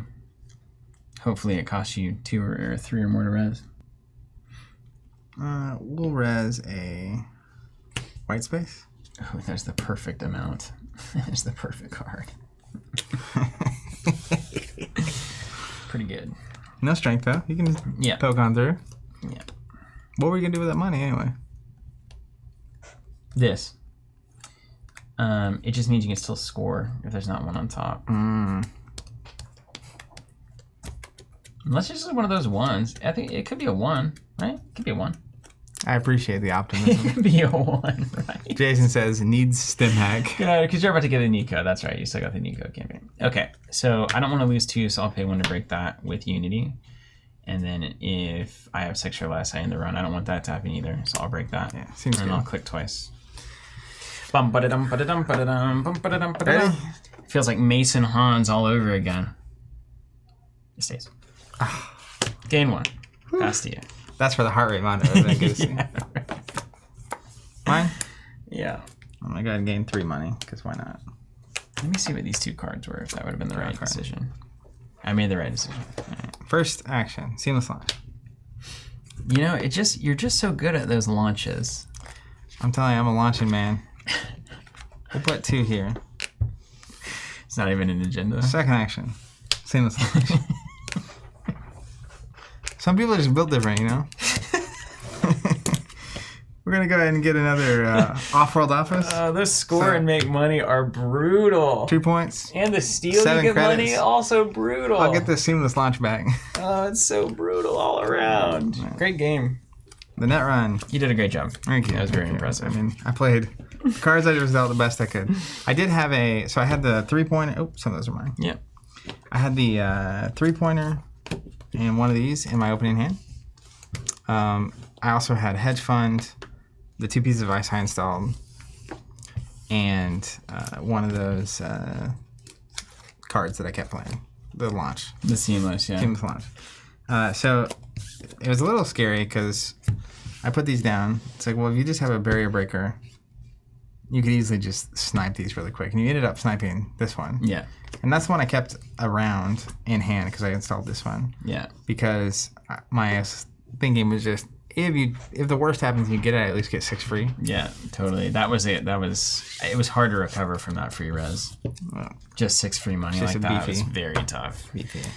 All right, great game. Let's move on to the Shaper cards. Here we go.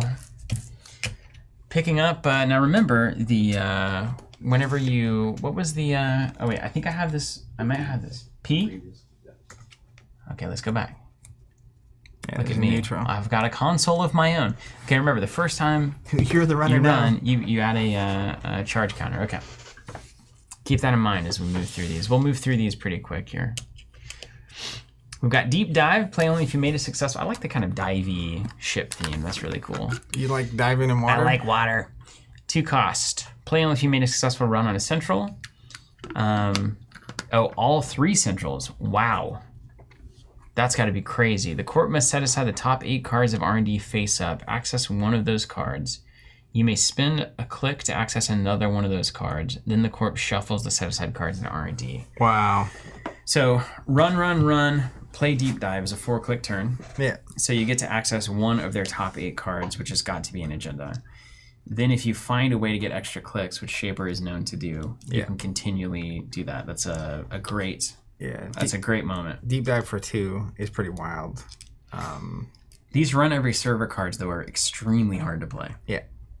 Very situational. As you can see from that game right there, that is a difficult thing to do. Yeah. Yeah. Although at the end there, you were behind, but if you had a little more steam, you could easily get into all 3. Mm-hmm. Like, you just need money. Shapers are good at doing that, right? Yeah. Like, they build the rig. If you haven't dealt with them early, the Deep Dive is like the coup de grace. Yeah. Or sometimes you can get bamboozled early on this, too. Like, just I'll ice, like, one of my servers, but then you don't really want to res it because it's on R&D. Yeah. And it's like, all right, there they go. Yeah. It's also nice that you play it after the fact. Mm-hmm. I feel like there was one early on that, like, you had to play it and then go do it. Correct. I think there was, yeah. There was some really crazy stuff. Into the Depths. 1 cost run event. Running a server. If successful for each time you passed ice this run, resolve one of the following that you have not yet resolved. Gain 4. Search your stack for a program and install it. Charge one of your installed cards. That card's... Do you pass ice if you...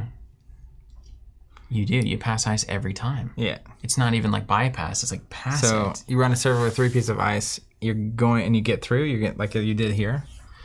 You are going to gain 4, install a program, and get a charge counter. That's so good. Yeah. Like if they... Oh my gosh, that's so good, Zach. Because like even one for... I love that For card. make a run, and you know you're going to get past a piece of ice and gain 4, Yeah. is pretty good. Yeah, it's super good, right? Or tutor in a program and install it. Yeah, I would playing it on the 2 ice server is where you're at. So Yeah, gain 4 and then go get a program. And it's a program. It's not even an icebreaker. Ooh, that's good. Ooh. Netrunner. We're back. Rigging up. Event. Install one program or piece of hardware from your grip, paying 3 less. You may charge that card if able. This used to be called modded. Mm-hmm. But it's better because you also can charge it. It is better. Yeah. Strictly. Yeah. Great. Love it. I mean, it's kind of funny. These kinds of cards, they just establish the floor of value. Yeah. So card for 3 and something else seems to be kind of the case, as we saw with the earlier version of Easy Mart or New Easy Mart. Vincent's saying, by the way, Deep Dive is a de facto game-winning card for a lot of standard and startup decks. Yeah, I could see that. For sure. You probably access 2 of the 8 and assume that you win the game on that. Oh my gosh, it's a boat. Her console's a boat? Hilarious. For 8. We're going fishing. That's pretty awesome. What's it do? 8 cost, 5 influence, plus 2 memory. When you install this hardware, place 3 power counters on it. First time you make a successful run each turn, place a power counter on it. Remove 2, break up to 2 subroutines, limit 1 console per player. Wow. You know, that is a fascinating card. It's pretty crazy. It's an icebreaker, basically. Quite funny. Because literally there are boats that are icebreakers. Yeah, see the ice there? Yeah, I get that. Okay. I'm glad you followed along. But 8 is asking a lot here. It's a lot of cash, but you're a shaper. You get discounts in different area codes. You get free money. But it's kind of like you've got to pay 8. And then you run R&D, you get a power counter back, you get a power counter back, so it breaks 2 subroutines for free every turn. Okay, that's really good. It also starts with 3. Mm-hmm. So you pay 8, but you have a free break 2 subroutines on the table. Mm-hmm. And you get the plus hand size now. And if it's R&D, she gives you 1 power counter back, and it gives itself 1 power counter back. So you just 2 free subroutines. Wow. It's shaper thing, right? It's like you set up, and then you constantly are refilling it and just... Wow. And this isn't, by the way, this isn't once per turn use. So yeah, you get 10 power counters on it, and you just can get into any server. See, that feels very shaper to me, where you just charge this boat up. Oh, yeah. And then it's like, okay, well, we're going to the moon in this boat. We're going to the moon in this boat. Yeah. I think that's a flavor text on there. On Zach's Pawn Shop. Thank you for that one. I've got two boats. That boat is good, man. I'd be playing that deck. Yeah, tomorrow, I'll play that. I like one of the things I really like about Netrunner is you look at a card a lot of times on the surface, and some things are obvious. It's like, I gain money or cards really easily, and that's good. Mm-hmm. But then there's so many cards that I see, and then after about 10 minutes, someone has figured out like why it's so good. Yeah. Crazy. Joe Freeman. Always Joe. Hyperbaric, 3 cost, Icebreaker Decoder. When you install it, place a power counter on it. It gets +1 strength for each hosted power counter. 1 to break a code gate. 2 to place a power counter on the program. That's a cool, different way to do that. I wonder if Shaper's going to now manipulate power counters. If that's kind of more their thing. That's a really good color pie for them. So it comes in effectively with 1 strength. You can pay 2 to give it +1 strength, but it doesn't go away. So once you pump power counters, it's there forever. Yeah. That's incredible. That is a... Code gates are a joke now. Yeah, well, between this and the criminal one. If criminal's getting a good code gate breaker, then Shaper needs to get a game breaking. They got the big one. Yeah. Yeah. Yeah, you just load this thing up and then go... Dang, they are really playing for late game, aren't they? It's kind of interesting, though, because if I'm playing a Shaper and I even smell a whiff of this... I'm thinking about not even installing the code gates, especially they pay like 6 or 8, and it's just like, all right. Yeah, once it goes up, like, I'm out. I'm out on this one. Although, you got to think like white noise or whatever white space that you played, they still probably pay 2 for that every time, and it costs you what 0, 2. So like you can still make some money on it. But that's tantalizingly end game focus. Propeller, 1 cost Fractor. That's our barrier breaker there. When you install it, place 4 power counters on it. Remove a hosted power counter, give it +2 strength, and pay 1 to break a barrier subroutine. I like this theme a lot. Yeah, they have ways to get power counters. Big fan of this. Code gates are their best thing, so the power counters don't go away, but then the barriers are costing. Just go full screen. Yeah, like the olden days. Well, there's no Steve. Oh, it doesn't look like that today. Yeah, no, yeah. It's like it's just disappeared. Yeah. Yeah, just like the old days. We need the card in the middle, though, right? That's how we used to do it. Mm-hmm. Or did we set off to the side? I don't remember. No, it was that long table, and then we were on the sides, and the card was in the middle, like behind us. Yeah, it is. Wild times. River City. Yeah, all of this power counter theme is good. It's hard for me to imagine the math and how it works because I don't know all the stuff that adds power counters, but my gosh. Yeah. Super good. It's just super thematic, I guess, is the main thing. Really makes a lot of sense. There's Dig, the first net cat. We got cats everywhere. Good luck proving it. You think whoever's designing these likes cats? Undoubtedly. Yeah, look at this thing. I could have told you that without seeing any cat cards. I mean, it's 100%, right? It's 100%. Yeah. Who doesn't like? Do you not like cats? I like cats. Yeah. Well, it's like flipping a coin. So whether you like the cat or not, or whether you like cats in any given moment? I feel like cats are like flipping a coin, where sometimes they're great, and sometimes they're like the worst thing in the world. Yeah. True. You never know until they're like... I feel like it's more like a D20. It is. 19, they're nice. You can definitely crit on your cat roll. Yeah. This cat's awesome. I've definitely been around some cats that I don't like. That's what I'm saying. For sure. And I'm lightly scared of mountain lions. Well, sure. Yeah. Anything that could reasonably, eat me, not a fan. Yeah. I'm a fan. I'm just not a fan of being around for extended periods of time. Right. It can exist, just not while eating you. In the mountains. Yeah. The mountains I'm not exploring. Yeah. Yeah, well, you're not there, so yeah, problem solved. Whenever an agenda is scored or stolen, you may charge one of your installed cards. Okay. You know what? I don't know. These are the kind of cards in Netrunner I just can't get into. I never can, never have been able to. It cost me two things. Ultimately, it cost me the card. It cost me the money. It cost me the action. Yeah.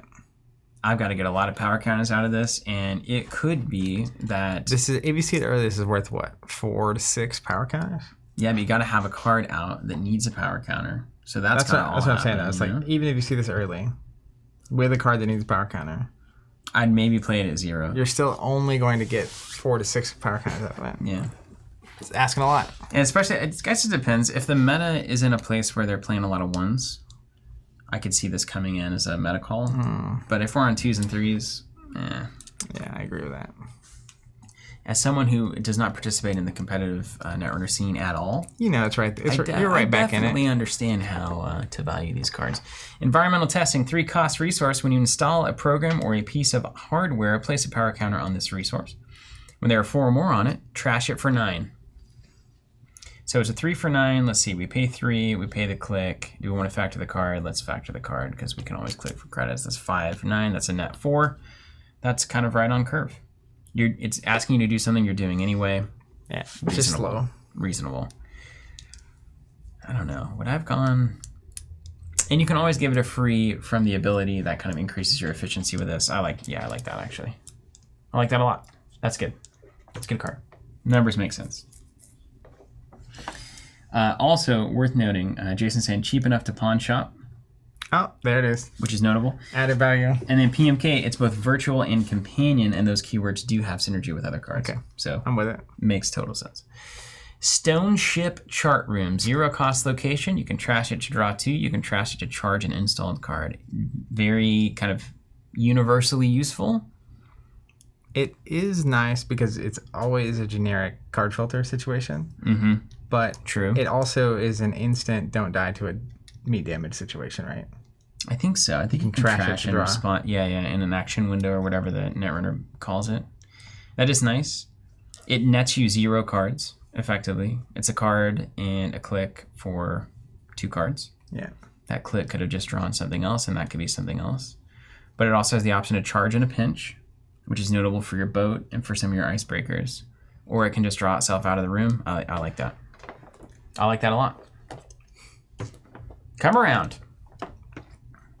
I like that as like the stupidest commentary about a card. Like, what does that even mean? I like that. Like what? Oh, we haven't even seen any of the corp cards. Like it. Oh, hijinks. Élivágar Bifurcation, a 2/1. When you score it, you may derez 1 installed card. That's on the runner side. 1 installed card. Wait, no. It isn't. You install... Wait, do you install breakers? Or do you only... No, you don't You can't derez. Res is just dice. Right. So if you score it, you de-res one of my ice. When I score it. Yeah. No, when you score it. When the corpse scores it. I steal it, you score it. There it is. So if I score, I can de-res a piece of ice. Is there stuff that when it is rezzed, it does something? Well, there surely has to be. Or are you just flexing? Is this the Macho Man Randy Savage of ice? Oh, installed card is a runner card. A rezzed card. No, de-res an install card. You only res ice. You can't de-res something you didn't res, can you? De-res is anything that you flip. It's anything Corp does. Yeah, only Corp stuff. So it has to be an asset. You know what? Here's a good example. It's like the Nico campaigns and stuff. Yeah, if the tokens are all used up or about to be, you flip it down and you can do it again. Yeah. And it's a 2-1. That's the main thing. It's a 2-1. It's all advance. Yeah, we did it. It's a 2-1. It's a 2-1. It's 2-1, enough said. Moving on to the next card here, we got Midnight 3 Arcology, a 4/2. When you score it, draw 3 cards. Skip your discard step this turn. They stick with you. We like that. Yeah, it's a reasonable benefit, standard 4/2. It allows you to push the situation you were pushing, which is I don't necessarily need money right now. I need to get into that scoring window. Or, if you have an agenda in your hand, you want to hide it. True. Get more cards in hand. True. It's like cerebral imaging all over again. Knew that was going to be busted literally from the moment it came out. Said it. I hope I said it on video, but my gosh, it was so obvious. Refuge Campaign, 4 cost. When your turn begins, gain 2, sits there forever. It's like a better pad campaign, costs 4 to trash. We like that. You better trash it. Yeah. So you put it in. If they don't do anything with it, start of your turn, you res it, get 2 back, and then now you're 2 ahead, and they have to run on it. Yeah, you pay 4, you get 2 back, so you're 2 in the tank. But then they have to trash it for 4. Pay 4, they lose 2, and a click. Yeah, you run this. Absolutely run it. That's the kind of card. Put a little annoying piece of ice in front of it. That's the kind of card that threading thing could be good for. If I put that behind a couple pieces of ice, it's really annoying, but you can just run my archives and get rid of it. Does threading have to reveal something? Does that be face down? I don't know. I'm not running threading, Zach. You're not going to convince me to run it. It's like Aesop, so I can just eventually get you there. I would not. I'm just not going to run the card. There's just so many good cards in the game. Treast Model Bioroids. Oh, look, they're like little underwater. This is like a water set, man. It had I'm confused. It was Midnight Sun, so it felt like it'd be heat related. Has anyone told the designers? It's like Antarctic, or it's Arctic expeditions. Oh. Gotcha. Sun's out at midnight. I was going to say, has anyone told the designers the sun isn't out at midnight? It is in Antarctica. But I guess somewhere in the world it is.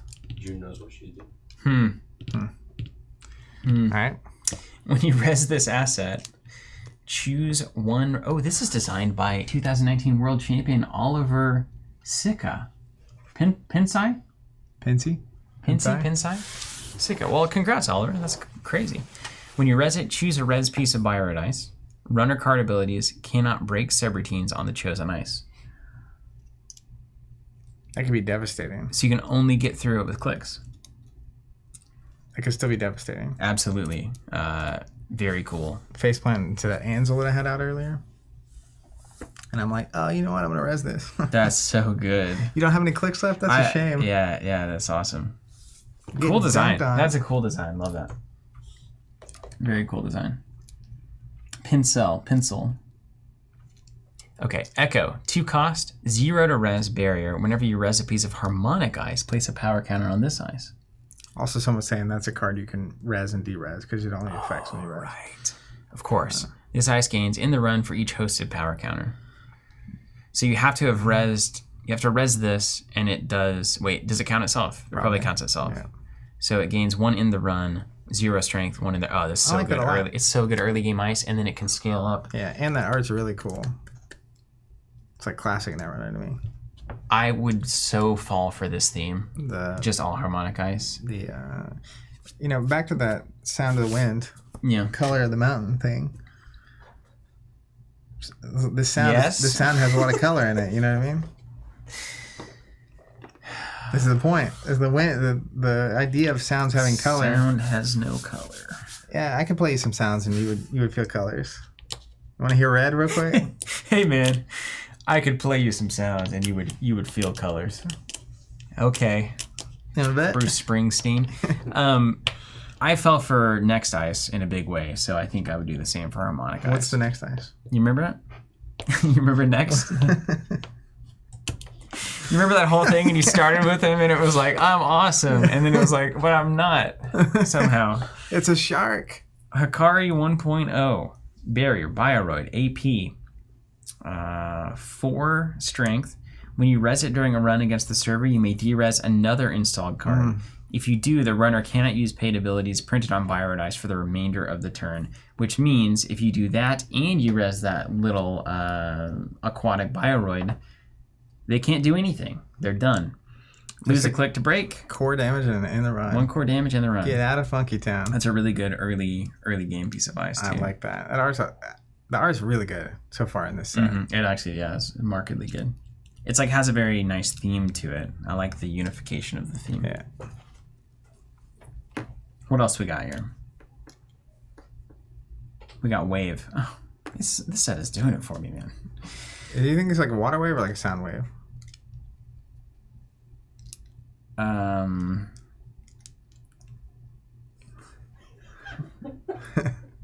I mean, you know, I'm gonna guess it's probably a sound wave. Code Gate Harmonic 3 strength. Weird that sound wave has color in it. When you're well, of course I could draw a represent. When you res the ice during a run against this server, you may search R&D for. I can't do it. I will not be dragged into this again. When you res it during a run against this server, you may search R&D for a piece of ice and reveal it. Okay? It's harmonic. Of course it's a sound wave. Yeah. It was all a trap. This whole stream is a trap to get you to here. But a water wave does make sound. So add that ice to HQ. Gain 1 for each res piece. I love harmonic ice. Yeah. Absolutely love it. You're in. I'm glad Midnight Sun's on the way. Our next Netrunner stream, I'll be playing harmonic Bioroid. Right. Or maybe I'll splash them all into a different fat. That's something I would totally do. And then I'll be playing the boat captain. Okay. So just mark your calendar for that. Here we go. Next up. Big deal. I didn't know they made a card after me. Ironically, there's a guy out with a beard around there. Somebody clip that. I want to mark that. Yeah. Mark that. My Mark gosh. me. What's funny is you're marking it now, so me saying mark me actually has relevance. Yeah, I can actually do that. I don't really know how to say it. But it's kind of a big deal. We're going to have instant speed time codes on this video for every card, I think. Every card is going to be time coded, right? Yep. It's insane. There was a time, too, where I would wear jackets like that with jeans all the time. Do you have to go in and type the names of everything, though? Surely? Or not? You don't have to go in and also, type the if we ever host another Halloween Netrunner event, I can totally cosplay that guy. Yeah. Easy. You absolutely can. That outfit is in closet. Chat totally agrees with you, by the way, that is. What's funny is I only saw the title before I said that, and then I looked down, and it's very funny. After you resolve this operation, your action phase ends. Place 4 advancements on an install card. You may score it if able. Remove this from the game. Thank you for removing it from the game. Designed by 2018 North American champion Sam Swede. Yeah. Swede. He told me once how to say it, and I forgot. I think it's Swede. But that's just how I feel. Sam's phenomenal. He's the other half of an anime anarch, right? Absolutely. He's the underground half? Absolutely. The person that led you to admitting that thing? He brought an Anarch account siphon focus deck to one of our regionals, but he didn't play it. And then he played it afterwards when we were playing like casual games. And he was like, this is like a crazy thing you can do. I don't think necessarily can go all the way. That's why I didn't play it at the regional. And I was like, oh yeah? That does look good. Hold my click tracker. Yeah. And then we workshopped it. Right Joe back. was involved. Tim was involved. Workshopped it for a while, and it did well. And then it was born. And he won like several regionals in a row with everything was broken. You got a trophy right back there. Look at that. 2 of them. 2 regional champion Look at trophies. There. 2014. The year when it all made sense for a second. You know what? The secret was find the most busted card in the game and play it as many times as you can. It's an age-old. It's a classic strategy. I'll just put these right here. David, that's right. You should have done that at the start of the stream. Just have them sitting here the whole time. David says, I love how they landed on exactly 17 being the cost for this card. 18 would have been far too expensive. Yeah, no, you gotta. That's the testing process. How many hedge funds do you have to play to get to? So you're saying I beat 2-time regional champion Stephen Woolley, inventor of the Anatomy of Anarchy, on stream? You dunked right on me, in fact. Kind of a big deal. Blood in the water. Oh, it's going to keep happening just over and over again. Here's the next 2 agenda from Jinteki. X is equal to the number of cards in the runner's grip. That art is fantastic. Wow, that is just such good design. Do you know how much I love this card? How much? If people are running hot, low hand counts, they're just going to get 2 points, freebies. That wasn't a technical question. But also, Jinteki strips cards out of your hand. It actually gives you net damage payoff. Yeah, besides killing them. Because there's too many cards that allow you not to get killed by Jinteki. Right. So you gotta have, I mean, this is great, right? You just imagine they do the last click run thing, they run on their 3rd click, you take 2 to 3 cards out of their hand, they access R&D, they see something, okay, they go into their next turn, they got 1 card, it's a 1/2. Plus, this art is phenomenal. Yeah, it's really good, isn't it? That is crazy good. Yeah. That's great. I'm very into this. That design there. Yeah, I'm probably going to be playing Jinteki. What is this? Regenis, they got dinosaurs too, man. Way before time. It's a 3/1. When you score it, if no corp cards have been added to archives this turn, you may reveal a face-down agenda in archives and add it to your score area. Oh my gosh. It's a Zach card. It's just sitting over there, waiting? Dude. And you don't run it? And then I get it for free. Can you imagine the shenanigans of this card? Oh, I'm going to imagine it next time we stream. Is there any fast advance cards that you can do on your turn? Like, you know, the cool advance card that you played had to have been there for a day. Yeah, but this is amazing because it's only a 1. Mm-hmm. So if you do splash the fast advance cards as an example. Well, that's what I mean. Is there something that can score this out of hand on turn? Install advance 3 times somehow. Oh, probably. There's got to be, right? Yeah. Like a biotic labor equivalent or something like that. But the key is the agenda had to have sat in your archives. Yeah. But I can easily imagine a Jinteki deck that actually protects the archives. Mm-hmm. Nothing's over there. It's not worth running very often. And then all of a sudden it's like, drop my 3 over there, install this behind some ice, and good luck. And even if you get in to get this, you scored 1. Yeah.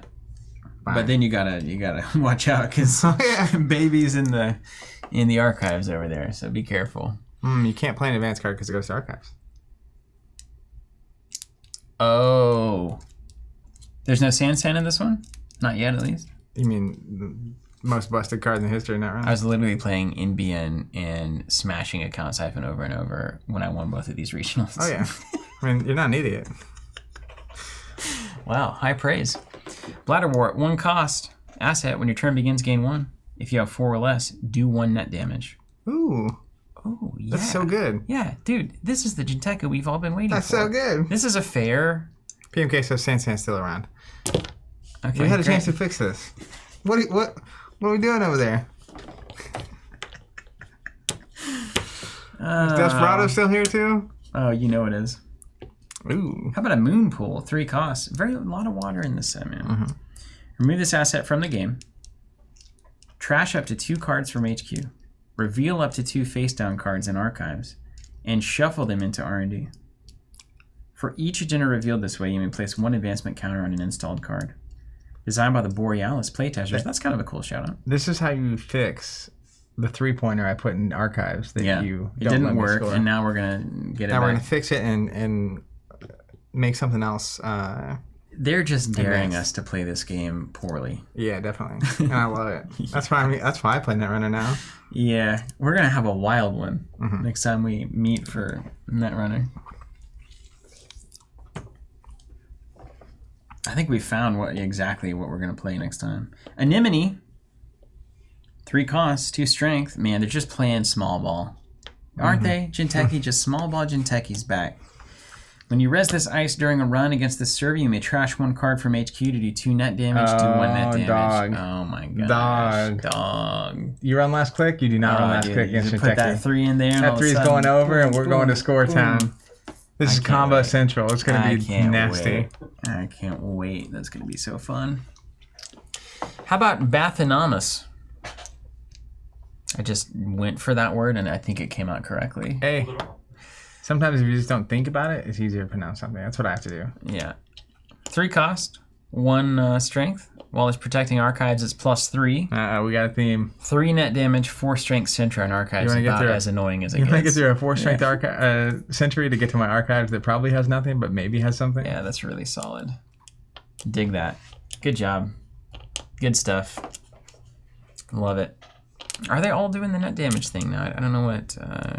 here we go. Here's a 7/5. This looks like a Wall of Thorns equivalent. Ivik? It is. It's Wall of Thorns. Ivik, 7 to res, 5 strength. Res cost is lower by 1 for each res piece of Code Gate ice. I dig that. Do 2 net damage in the run. Yeah. Keep off the grass. Beautiful. That's a good card. Yeah. Maybe that's why they gave so many good Code Gate breakers, because now you're gonna put a bunch of... That's right. Moss has Wall of Thorns. Yeah. Nailed it. Know it the moment you see it. And then we've got mitosis, 3 cost. What is that? The process of cells duplicating? 1 becomes many. I think that's mitosis, right? That's what you see the you've seen the things where there's like a cell floating see around. little things on there? They're just replicating. It's just 4 suddenly. It's a double. As an additional cost, spend an extra click, install up to 2 cards from HQ, creating a new remote server each time.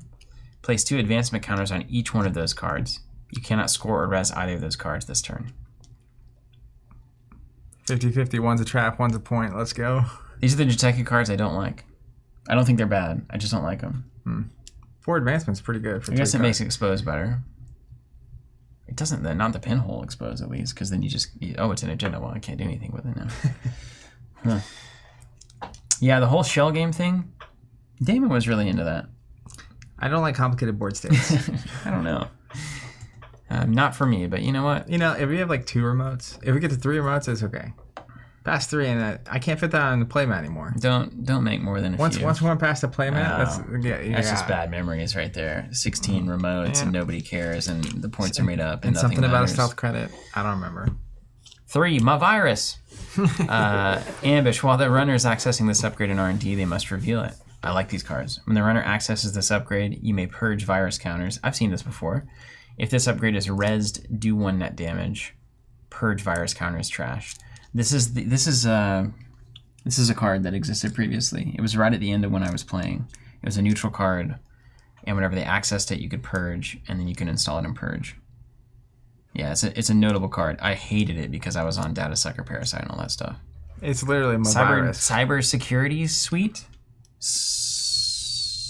Wasn't that the orange card? Cyberdex Virus Suite. That's what it was. I won a game earlier. So we all remember. Here's NBN. I like the new design. It looks cool, man. It looks great. Providost Consulting. Political Solutions. 45-15. The first time each turn the runner makes a successful run, you may place an advancement counter on an install card you can advance. That's fantastic. It's absolutely wonderful. Let's go, NBN. We're back. Wow. Artificial Crypto Crash. 4-2. That's a little statement, huh? The idea that they can now explore the crypto segment really well, and that's so funny. It's artificial. You see the crypto bro on the screen? They made it up. That's a crypto bro. Totally, yeah. 4-2. When you score this, my commentary on crypto will end now. 4-2. When you score this agenda, the runner loses 7 It's like the inverse of the card I was playing. Yeah, it's wonderful. Ambient's about what? Denial and credit denial. Tags. And news. Right. Checkist? Scion. 0 cost ambush asset. You can advance it. When they access it, give them a tag +1 for each hosted advancement counter. Used to be called what?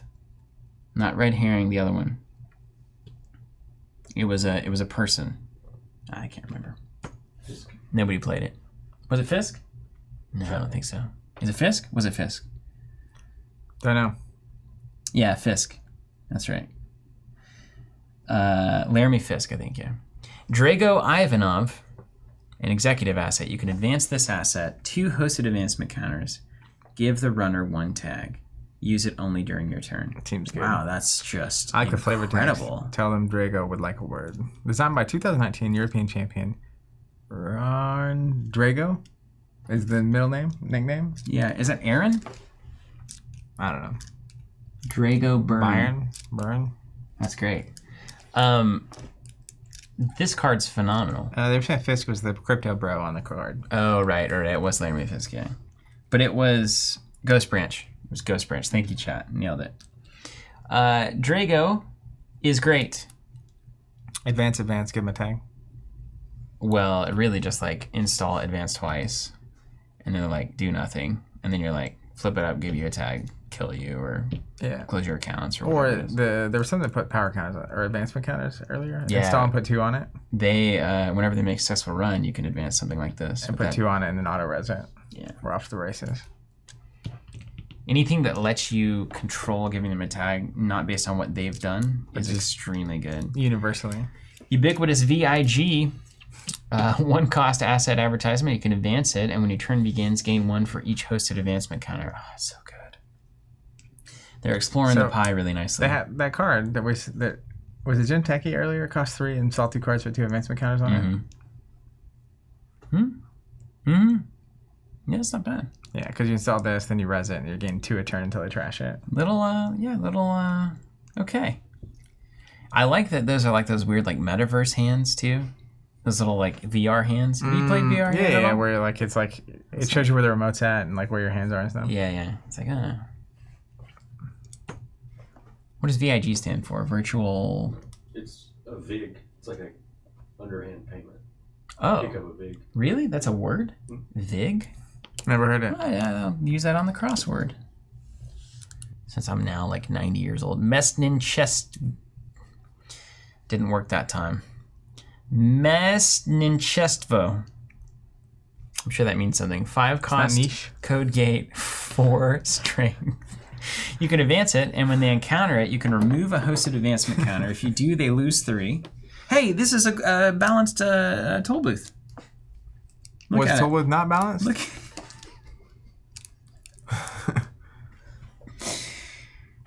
I think it was a little overtuned. Dude, this is worse than a toll booth, actually. When they encounter it, you can just remove a counter to make them lose 3. Yeah, but you have to put a counter on it first, you know. Yeah, but you get 2 advancement on it. Like that card earlier, it's all advanced twice, immediately. Yeah. And all of a sudden, you can just make them lose 6. And it only costs 5, but it's also only 4 strength. Yeah, but toll booth was what, 6? If 5? They lose 6, and then now that means they can't pay to break. They lose 3 more, and the run's over. It's like devastatingly good. It is devastating. That's crazy good. That is a great card. Yeah. Let it be known. It is not. It'll be as good as. Is it better than Toll? I think it's better than Toll Booth. Yeah, the power counter thing is crazy. That might be a problematic card then, in fact. The balanced Toll Booth. Mark that. I'm just kidding. Yeah. Catch me in 6 months. Yeah, right next to your trophies here. Vasilisa. Nice. Zach on the scoop. 2 cost, 2 strength, sentry. It's an observer. It's not a destroyer. It's an observer. When the runner encounters the size, you can pay 1. If you do, put an advancement counter on an installed card you can advance and give the runner a tag. This is a good piece of MBNIs. Neverov saying you can only spend 1 token per run. Yeah. So it's still really good. It's still unbelievable. Yeah. All right. Back to this. So this is playing on the NBN gets to advance things for free, effectively. It's like fast advance. That's really good with that card. But supposedly fair. Yeah, it's really good. Then counter this, you pay 1, put a counter on that other card, and then all of a sudden it's like, oh no. Yeah, exactly. Like those 2 stacked up. Is that the idea? Hold on, I'm going to go to go back. Do they have like a shared art piece or something? I don't think so. But it's kind of the same style. What is it? What is Mesnichstavo? It's like a lot of words you think you know how to say, but then none of it works. Yeah. It looks like House Gryffindor to me. I'm sure it means something and it ties those things together. Maybe there's like a folklore element or something this time. Backroom Machinations, 2 cost Grey Ops, additional cost, remove a tag, add it to your score areas, and agenda worth 1 agenda point. I like that. This is just fantastic. Yeah. It's agenda points that your opponent can't steal is where I like to live. Yeah, they can't even trash this. No. They just know that you have it. They just look at it. You put the thing down, you give them a tag, you drop 2 of these out of your hand, you win the game. Yeah. Unbelievable. In fact... You have to remove a tag to play it. Yeah, but what if What if you had 6 power counters on that one thing, and then you just gave them 3 tags and dropped 3 out of hand? Yeah. Could happen. Obviously, they were sitting around doing nothing the whole game if you were able to do that, but still reasonable. And then Vladismirsk City Grid, 3 cost, region upgrade. You can advance this upgrade. That's good. You got 2 on there. You remove them. You place 2 advancements on another card in the root of the server that you can advance once per turn. So this super good is San, but balanced. Maybe, yeah. Well, the fact you saw advance. They run it, they trash it, fine. Yeah. They run it or don't run it, don't trash it. And now is when you're cooking with gas. You pay 3, you transfer your 2 advancement counters. So you install, transfer, advance. You can get a 4 out on your turn. Yeah. And then they see it sitting there and they either have to go clear it or the next turn you advance it twice. Yeah. And then they're in the same problem. Yeah. Okay. Okay. Hats off to this. I like this a lot. Yeah. I like this way better than Santan. Yeah. And it's beautiful art, actually. Yeah, it's a nice is that a known artist? Hello. And finally, we've got the Wayland card. Zach's favorite, OB Super Heavy Logistics. Be funny if you said like that. Oh, that's the card named after me. I love logistics. Just call me Super Heavy Logistics. Yeah, that's right. That was my nickname for a while. Extract, export, excel. Oh man, this is going to be... the 3 E's of Zach Bunn. This is like the squarest version of Wayland imaginable. This has got me jacked, actually. 45-15. That makes sense. Yeah, I know. I love the squares. Whenever you trash a rezzed card, except during installation, like when you overwrite, you may search R&D for 1 card with a printed res cost exactly 1 less than the trashed card's printed res cost. Install and res the card you found, ignoring credit costs. Use this ability only once per turn. So let me get this straight. Okay, hit me. You res a 4 cost. Mm-hmm. And then when you trash a res card, can you optionally trash a res card? I don't think so, but I think like things that have credits on them, whenever you remove the last credits, they trash. Okay. So you saw a 5 thing once, and either your opponent trashes it or you trash it. Fine. But you have to trash it for this to trigger. And it doesn't count as me trashing it if they trash it. No. Distinctly, that's how language. Well, it could be that like anytime. Do they make you trash it? That's what I'm saying. That's a good question. Yeah. Is it whenever a rezzed card is trashed, or whenever you, as the court, specifically trash the res card, as opposed to the runner? Let's just assume the runner is not counting. Okay, we'll assume that. You sell a 4 cost, get whatever you want out of it, and then you trash that somehow. Yeah. Now you go get a 3 cost and put it in play for free. Yeah, and it rezzes it. And then down to 2, and then down to 1. Yeah. Yeah, these decks will be super fun.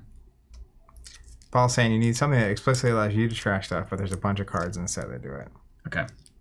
Okay. So, oh my gosh, this is they give you credits when you trash it. Some of these cards. We could see the Aesop's Pawn Shop Wayland deck for none other than my 2 love interests Super have finally Heavy collided. Himself, Triple E. Triple E. The big E. Azef Protocol 3/2. It's a good spread. As an additional cost to score, trash an installed card. When you score it, do 2 meat damage. This is just Wayland to the max. We back.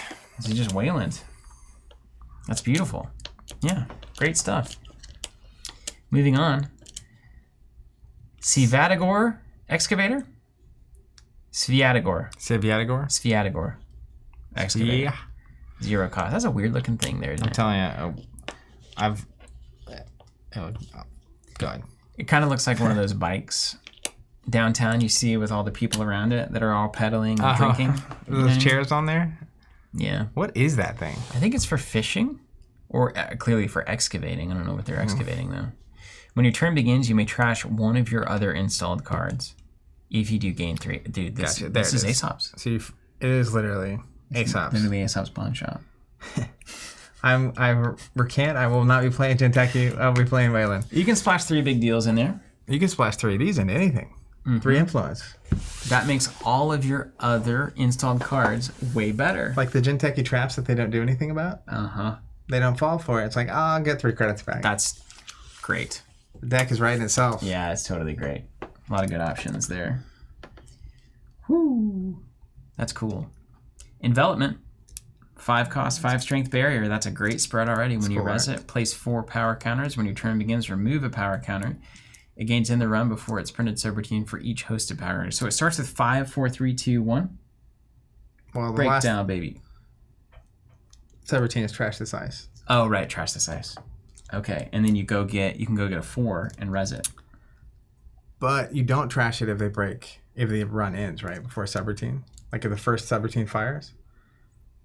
Yes, correct. So if they break all of the things, then the last subroutine they let fire and it trashes. Or they don't. Or they don't because they don't want you to install a new... Yeah. That's just crippling. That's devastating. Wow. This is a cool theme. These decks are going to look insane.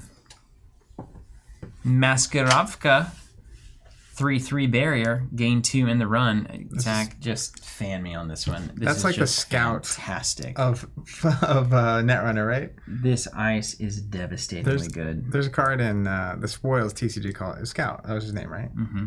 It reminds me of this. It's just his fundamental 3/3. Yeah, just a basic unit, but all the stats you want. This card is so good.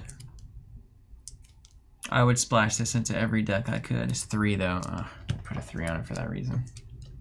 Gosh, that's good. Yikes. I guess the Cleaver gets through it pretty efficiently, but that's a good card. Stavka, 4/2.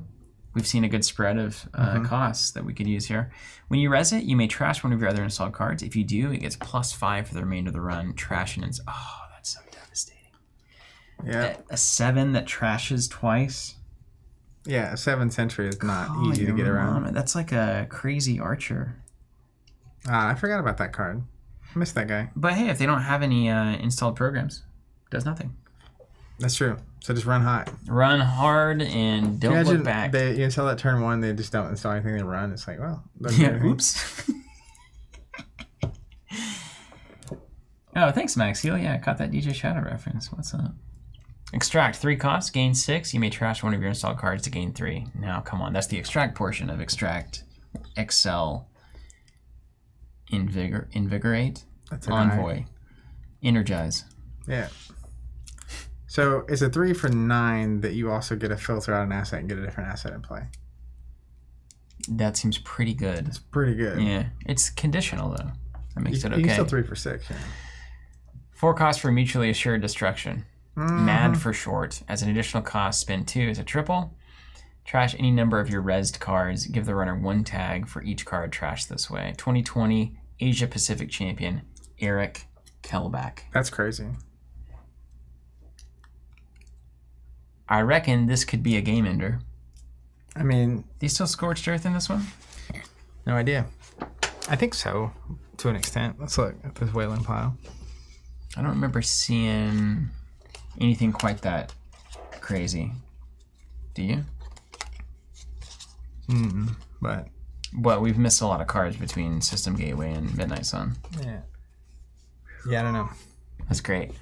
Well, I mean, yeah, God bless Wayland, right? The anarchs of corporations. God bless Wayland. Just burn it all down. Sometimes it's the only way, isn't it? Trust Operation, 0 cost Grey Ops. Play if the runner's tagged. Trash an installed resource. Install and res a card from archives, ignoring all costs. Wow.